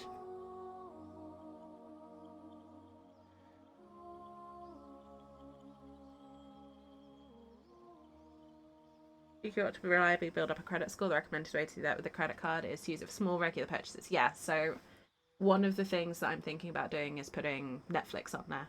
That's the classic one, right? So putting my, I think, Netflix, Disney Plus. Put my Disney Plus subscription fee onto my credit card, and then just have a standing order to pay off that every month. A very easy way to make a small regular purchase.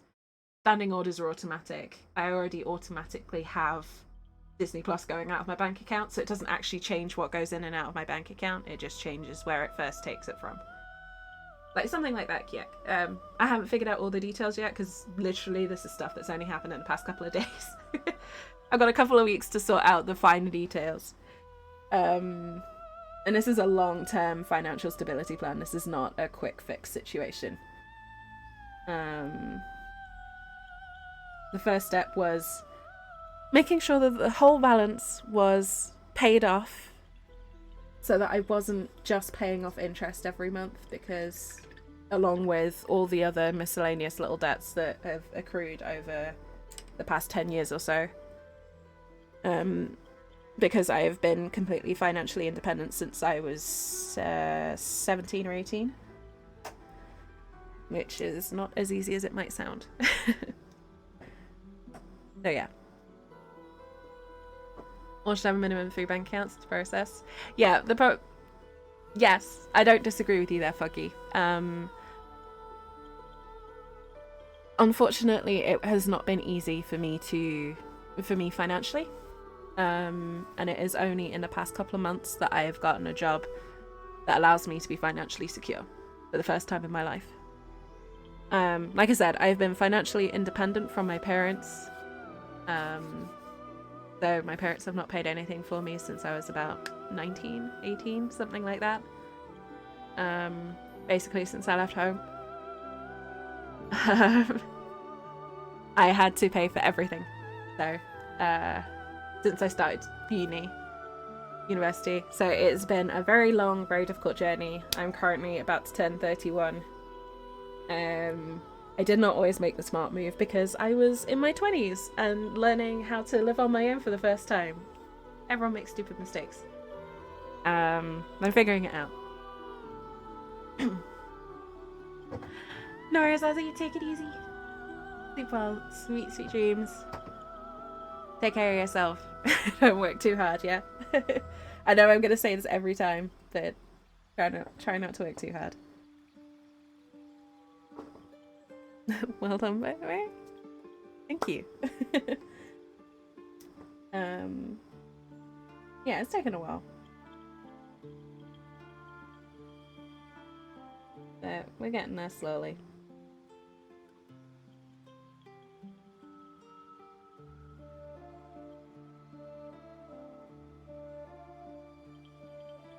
It is definitely one of those things. If I had to learn it very quickly, and I didn't necessarily learn it properly.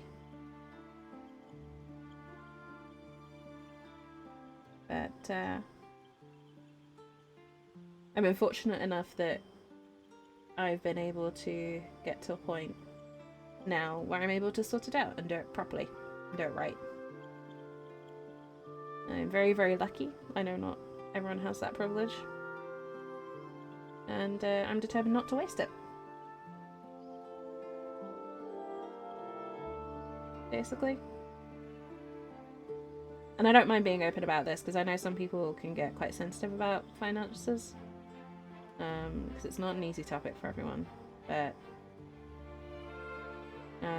I don't think there should be stigma around it. Everyone makes mistakes, and also sometimes life gets out of hand.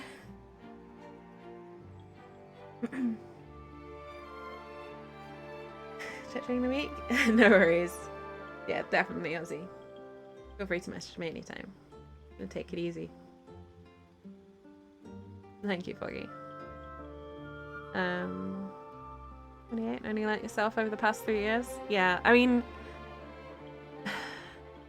I came, so it's a little embarrassing to me, but I came from quite a well-off family, or apparently well-off family. And I had a very privileged childhood. But the consequence of that is money was just not talked about. I didn't learn it at school. I didn't learn it from my parents. I didn't want for anything growing up, but at the same time, I was not taught stuff like how credit cards work or how mortgages work or anything like that. I wasn't taught good spending habits. It was all about keeping up appearances of a certain lifestyle. Which is embarrassing to me now as an adult, but it's the reality of how I grew up. Yeah, we don't get to choose our upbringings. As a consequence, when I left home at 18, I left with no financial backing from my family, unlike most of my peers. So I had to get a job. I worked from the age of 16, so I've worked most of my life, but I had to get a full-time job that paid me enough for me to support myself while I was also at university. I struggled for a long time. I made some stupid decisions to support myself, like taking out credit cards and living off of a credit card, because that was how I paid rent sometimes, and it was not easy, and it has been kind of a millstone over my head for a good few years, because some of those decisions take a lot longer to undo than others. And that is kind of consequences of mistakes. But I learnt my lessons. I got through it. I'm now very lucky to be in a position where I've got a job that I adore, that allows me to be financially secure and stable and pays me a good living wage that means I can also pay off my debts. Again, I understand that I'm very fortunate in that. So please do not take this as bragging. I'm just lucky. I got lucky. I worked hard and I got lucky. Missing you can learn is someone into your fortnightly budget. Yeah.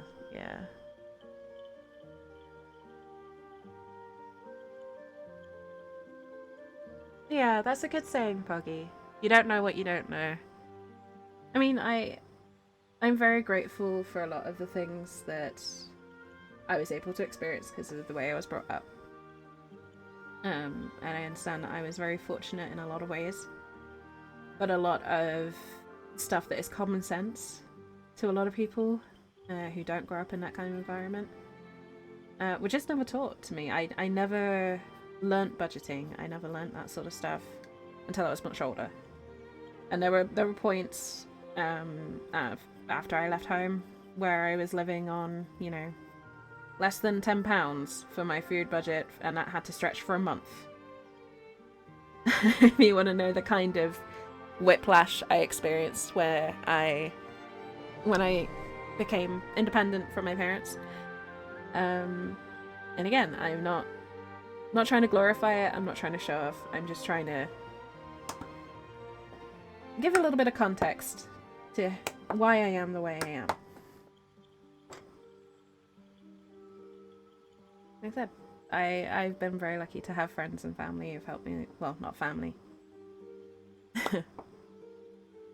I've had some amazing friends who have saved me on a couple of occasions over the years, who I will forever be grateful for. And two. But I didn't get here on my own. I'm just lucky that now I'm able to be in a position to sort it out properly for the first time since, you know, first time in my adult life. I just I appreciate that, Boogie. I do. I call myself lucky because I understand how easy it is to go from being very comfortable to being very uncomfortable. And I'm not just talking financially, just in life in general. Life can change on you very, very quickly. And the luck that I refer to is stability and getting the right opportunities at the right time.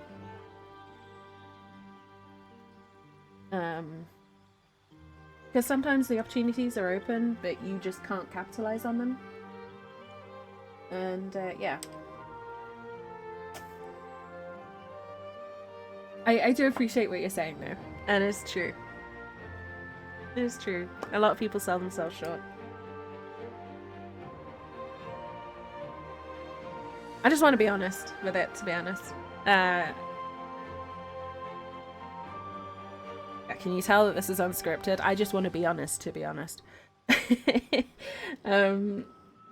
Yeah, I don't want people to think I'm bragging. I don't want people to think that I'm taking any of this for granted, because, yeah, I spent a lot of time not being in a very fortunate position.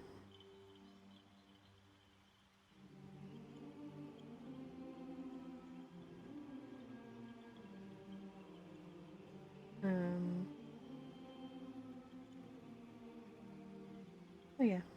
I feel very lucky, especially because I managed to go from a job that I despised to what is effectively my dream job. And it's hard not to feel privileged, and I do my best to not act it, at least.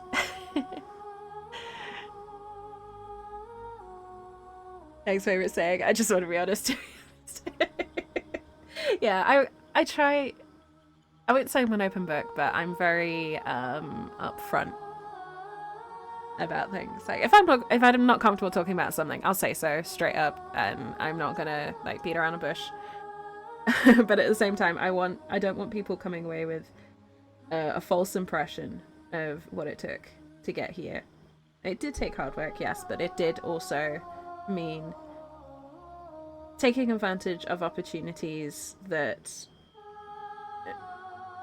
were presented to me by being in the right place at the right time.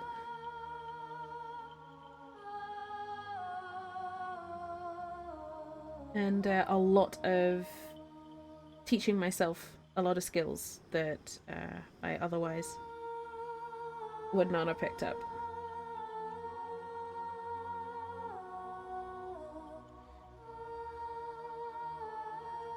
Yeah, very rambly discussion there, but the long and short of it is I'm nearly out of my credit card, and in a couple of short years, comparatively, I should hopefully be free of debt, which is going to feel absolutely amazing.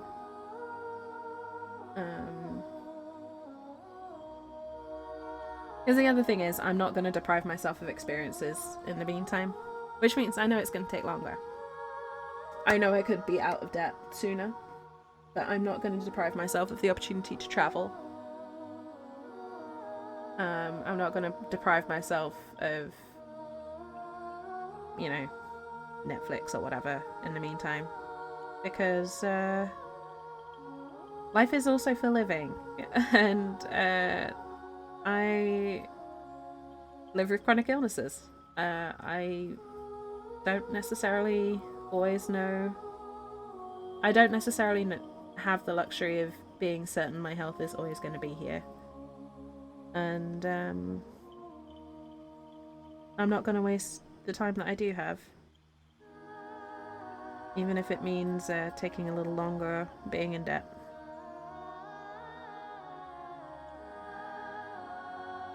Right place, right time, and so you simply putting yourself there? Yeah. I get what you're saying. I'm not disagreeing with you.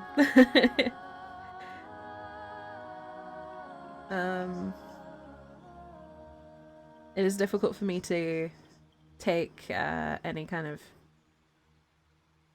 true credit for lucky happenstance there.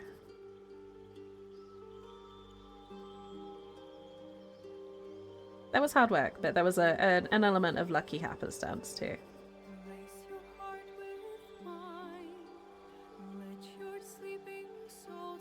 Hey.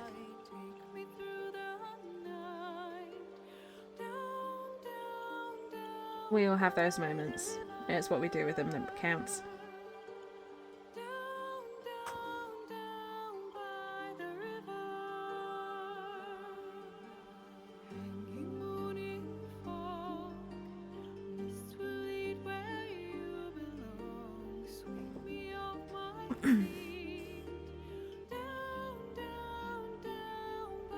Yeah, I do not recommend anyone follow my example, by the way, because my example is shit.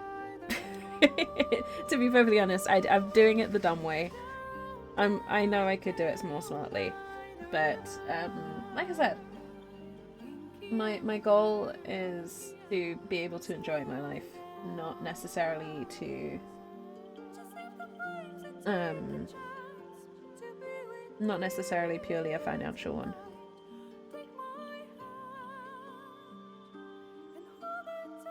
I'm consolidating stuff. I'm making my life more simple. Part of that does mean getting debt-free, because definitely makes your life more simple when you're not paying, you know, taxman at the bank, whoever, X amount of money every month or every week or whatever your time frames are. At the same time, I'm not gonna live like a monk just because it will get me there quicker. I don't want to waste my health. I've wasted a lot of my 20s. I don't want to waste my 30s too.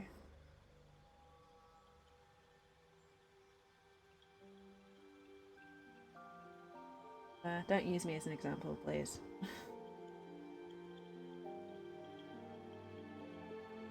anyone who's watching thinking, I should do what Tinksy's doing. Don't. Not the smart move. Do what's right for you.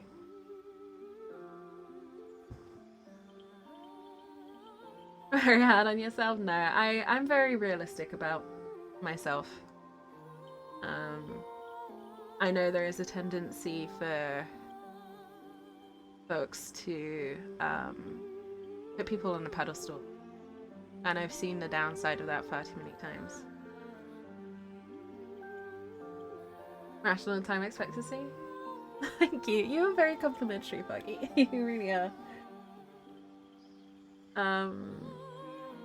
I'm hard on myself because I wasn't hard enough on myself when I needed to be. I also have high expectations of myself.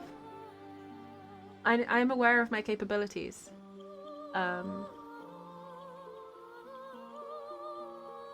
I spent a lot of my 20s just kind of in a bit of a mess, to be perfectly honest. I was riddled with mental health issues, and I was very careless and short-sighted. You know, kind of typical 20-year-old, to be honest. I do have regrets about a lot of the stuff I did, but at the same time, I can't say that I would make any different choices, because I love where I am at now. And I don't know that I would be where I'm at now if I hadn't made all those choices. My main regret is wasting a lot of time on people who didn't deserve it, and then the consequent wasting a lot of time not getting my health taken care of because of side effects of spending a lot of time with the wrong people. Oh, yeah. Hi, Lou. Hello. I'm sorry if I woke you up. For those who don't know, Lucifer is my partner. You absolute nerd.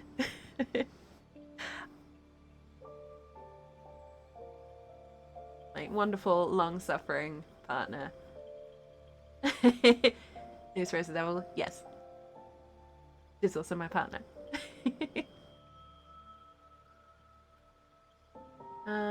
Is it alright if you've now learnt and grown? That's kind of what I'm getting at here. I don't know that I would be the same person without the experiences I've had. And I'm steadily coming to be okay with the person that I am. Which is pretty cool. You know, that's a pretty big win. But I also have very high expectations of myself. And, yeah.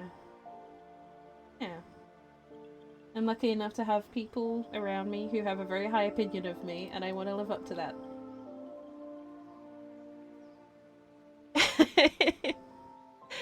Estelle, you know? Yes. Hey, Zinku, welcome in. You're all gonna make me cry at this rate. You're all too good to me.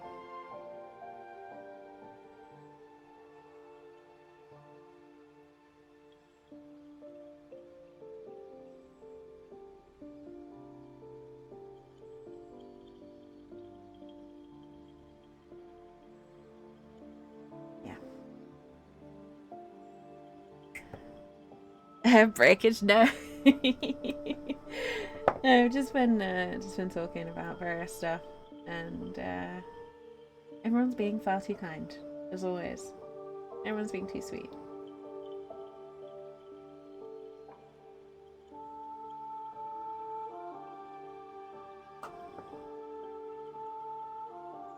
You know what I'm like with compliments, Sinku. If you want to hear me lose my mind, there is a clip. I don't know if you've seen it. There's a clip from Friday's stream. the Friday stream. The if you want to hear me lose my mind, it's that one.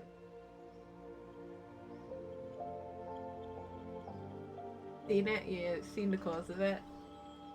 For anyone in chat who hasn't seen it, I think that should take you to it. It's the beginning of Friday's stream, basically, where two lovely members of the community, one of whom has already gone to bed, but Indy, I think you're still lurking, if you are. Indy and Ozzy were very kind enough to arrange an early birthday present for me in the form of a cameo from Neil Newbon, who plays Astarion in Baldur's Gate 3, among many other amazing roles. And I somewhat lost my mind. Because I was not expecting it in the slightest. And, yeah, I'm something of a fan. So, just a little bit of a fan.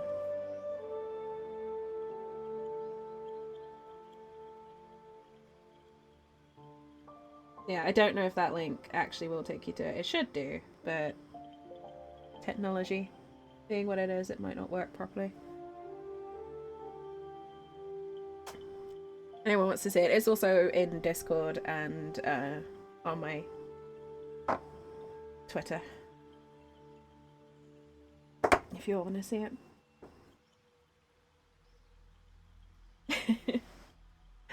Seen it all over X. Yeah, I wanted them both to understand. Like, one, I'm not afraid of laughing at myself, and I understand that my reaction was supremely stupid. Because I was not expecting it, and I had no idea how to react. But also, I'm just incredibly grateful. And I want to shout about how wonderful my friends are for doing something like that for me.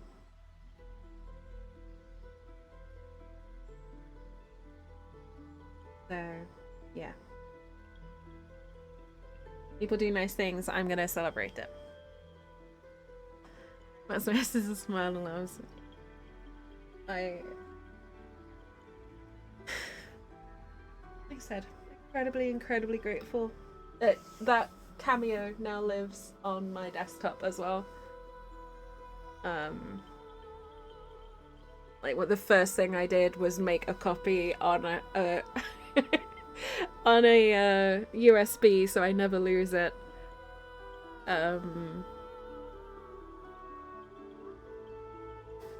Because yeah, that kind of thing is incredibly special.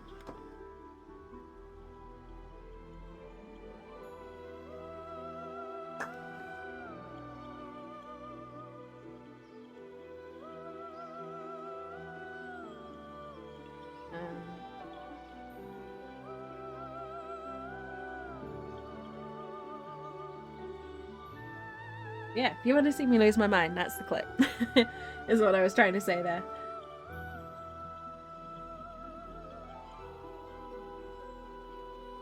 That is, human being forgets how to human being for approximately 5 minutes.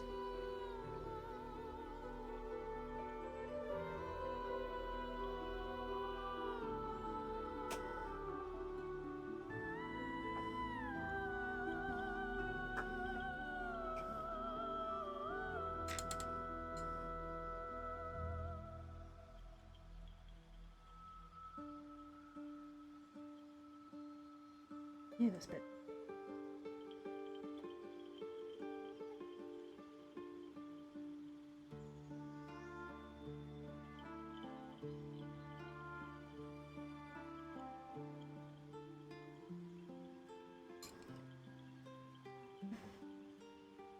How are you doing, Cinco, anyway?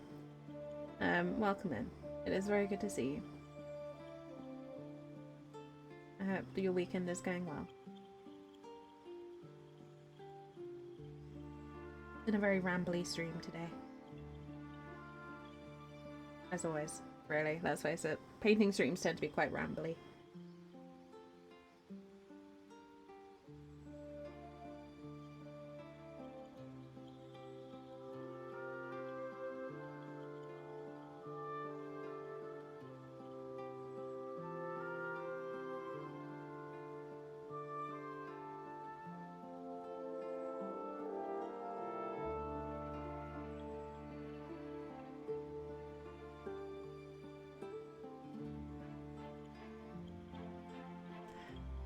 trying.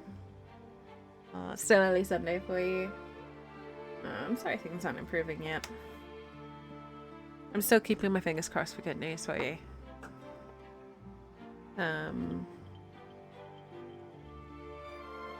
Yeah, it's coming up to lunchtime here, so I'm glad I was able to catch you, but I will probably have to finish soonish. If for no other reason than I would like to eat. So I need to stop rambling quite so much and get a move on with this paint, because I want to be able to finish Karlach on stream if I can.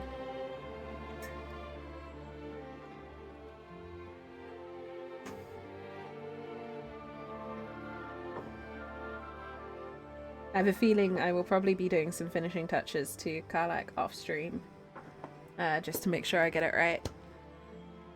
Usually done by now? Yeah, I've been trying to stream a little longer, for the sake of folks like your lovely self in different time zones.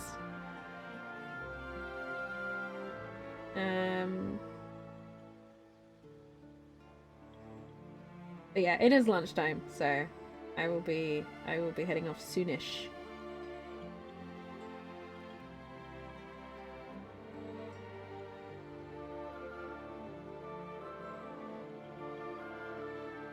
Like I say, I do my best. It is not always perfect.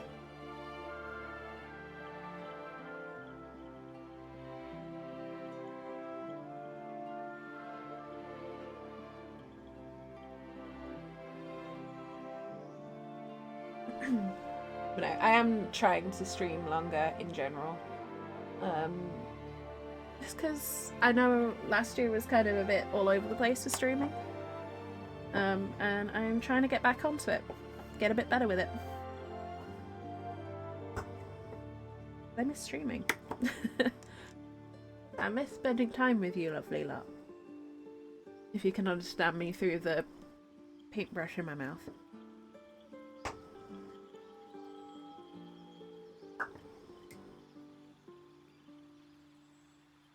Yeah, I miss spending time with you lot.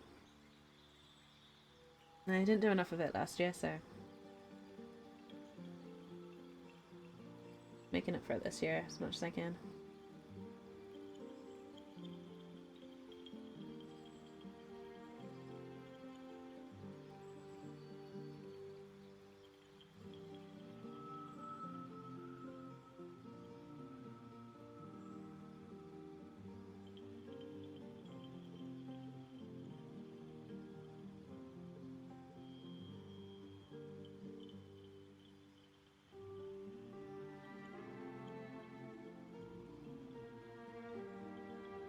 My general goals with streaming this year have basically been co-opted a little bit by Baldur's Gate, but one of the major goals is stream more. Do more. Yeah, 10% of everything we earn on stream is going to the World Wildlife Foundation. So bits, subs, donations, all of that. Rather than doing the regular charity streams, I'm just gonna do a flat, like, here, just take 10% from now on. I might do charity streams from time to time as one-offs, but for the most part, it's gonna be just the regular donation. Because it feels pretty great. And it's something that I've wanted to do since I started streaming, is give a regular amount rather than one-offs.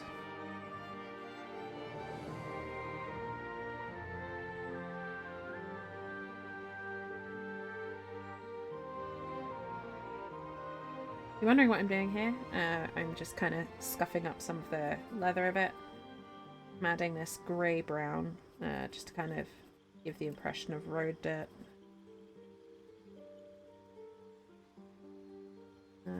On the leather. Colour is still Legion Drab for anyone who paints along. Just a really light, watery layer, basically. And I'm just lifting any excess off with my finger, as I usually do with this sort of stuff.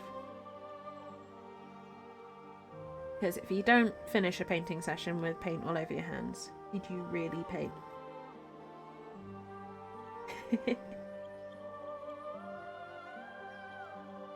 And a bit of a heavier dry brush on here. Not by much, just a little bit. Oh, sorry for the ad break, folks. But ad revenue also goes towards the WWF. All of it contributes.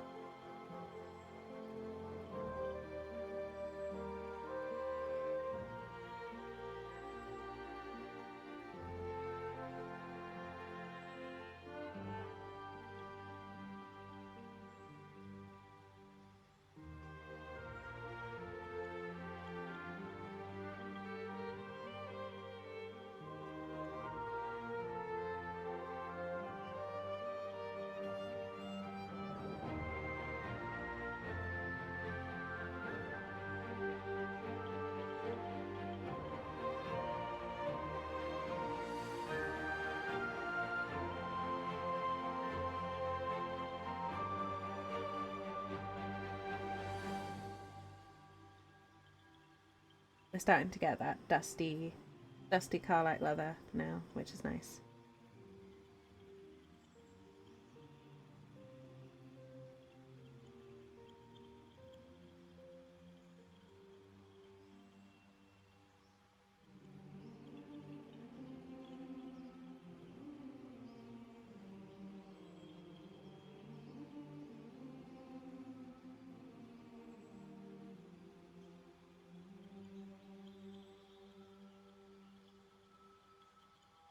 Okay, I think we're getting there.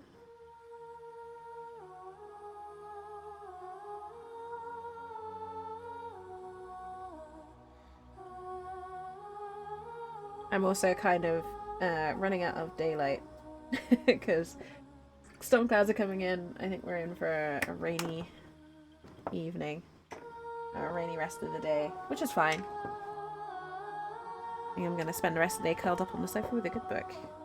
Or maybe some Baldur's Gate. Who knows? I haven't decided. But this is the stand I mentioned. I've just given it a very quick base coat in black, so I'm just going to go over that now. I might do some more detailing on this. I might make it a bit fancier. But for now, for the purposes of stream, because I haven't really thought about it,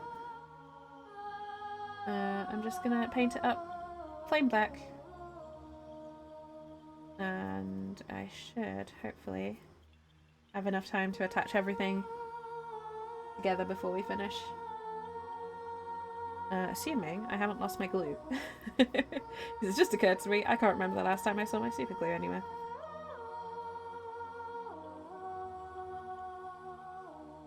But it means you arrive just in time, Senku, to see the finished result, which is always, let's face it, it's the most satisfying part of the journey.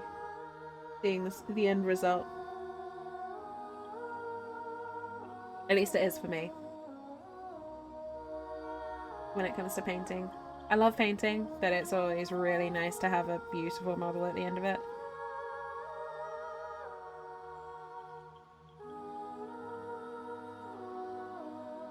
And Mama K is gorgeous. Again, for anyone who is interested, the model comes from Mimic Hobby. They are on Etsy. I am not sponsored. I am not affiliated with them in any way. But I have got another one of their models coming up. Surprising probably no one. I'm going to be painting Astarion from next week.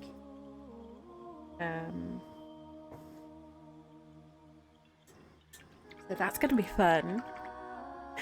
Whoop for perfect timing, yes. But yeah, from next week I'm going to be painting Astarion. That's It's gonna be fun. It's a very detailed model. Slightly terrifying and intimidating, but hey. Challenge is what we're here for. The question is, did I goof and forget that I don't have any glue for this? Possibly.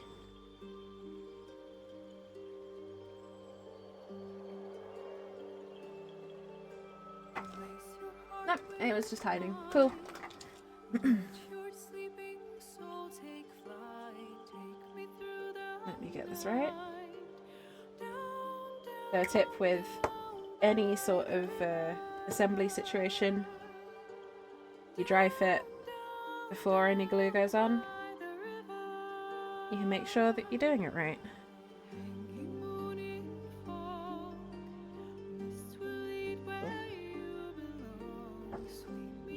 And after however many years I've got in this hobby, I still always dry fit stuff like this.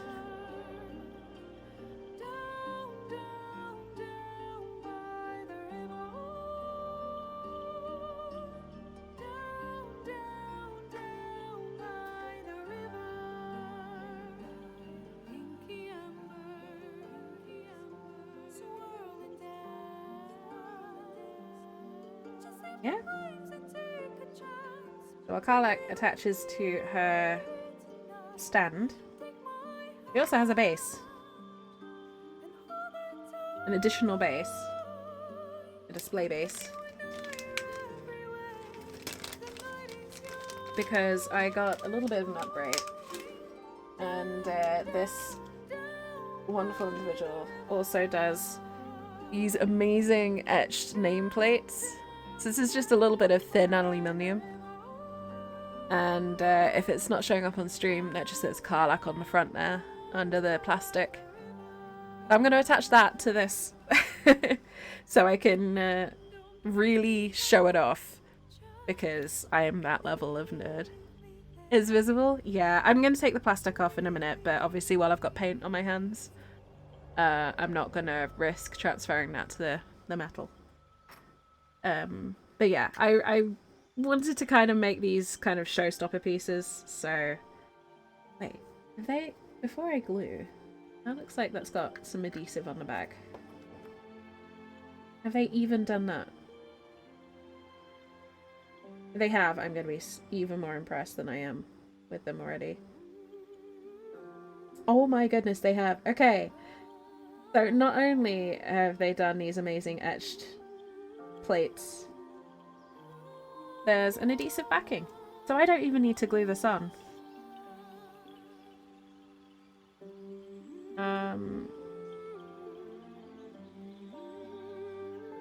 They've done all the hard work for me.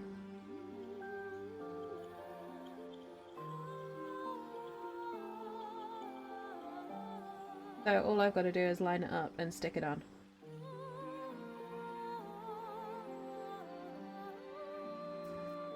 So yeah, like I said, there's still protective plastic on this, which is why it looks a bit smeary.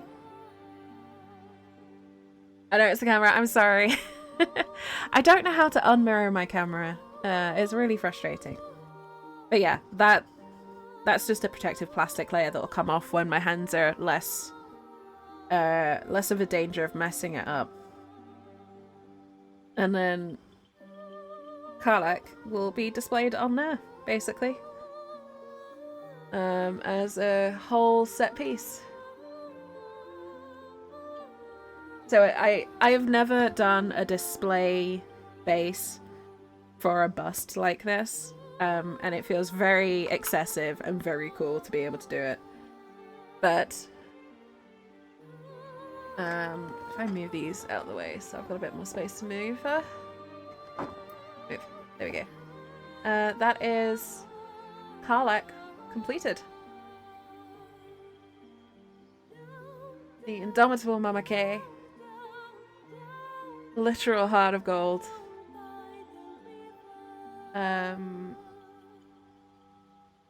Yay, finished? Yes. I'm gonna call her finished. I might adjust the base slightly. The base might get a little bit of an upgrade. But I haven't decided on that yet.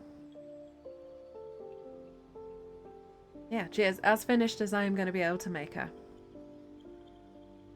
Now, there's Karlach from Baldur's Gate 3, played by the wonderful Sam Bayard, who is a phenomenal actor. The model itself is from Mimic Hobbies, so if you want one of your own, that's where to find it. Next week, I have this that I'm going to be starting. I think we all know who that elf might be, if you weren't listening earlier. So that's going to be fun. That's going to be what I start painting next week. Expect lots of babbling from that as well. Shucks. Yeah. I wanted to do Karlach's model because I'm probably going to be doing Karlach's Origins playthrough soon. So I wanted to have Karlach done. I'm so happy that her model is done. I'm going to take photos of it once I've got better lighting, but it's not about to absolutely chuck it down with rain. But it doesn't mean I'm going to leave it there for today. I'm going to go get some food. I'm going to have the rest of my weekend. But thank you all very much for joining me. Thank you for the bits, Foggy and Xeno, for the raid. And just everyone for keeping me company. I really appreciate it. I'll be back next week. Wednesday, Friday, and... Wait, am I going to be live on Wednesday? I might not be live on Wednesday. Not going to be live on Wednesday. So probably Thursday, Friday, Sunday next week. Because Wednesday is Valentine's. I'm busy. But keep an eye out on Twitter and all the usual places for the schedule. Yeah, thank you all very much for joining me. I hope you all have a wonderful day or night. Good to see you so giddy and happy. Thank you, thank you. Yeah, it is a side effect of having very patient friends and being able to say that I'm finally doing something that I love. And that everything is turning around. Thank you. That means a lot to hear. And I hope the same for you. The same happens for you very soon. Keeping my fingers crossed for you. But yeah. Thank you all very much for joining me. Hope you all have a wonderful day or night wherever around the world. Take care of yourselves. And I will see you all very soon. Bye for now, folks.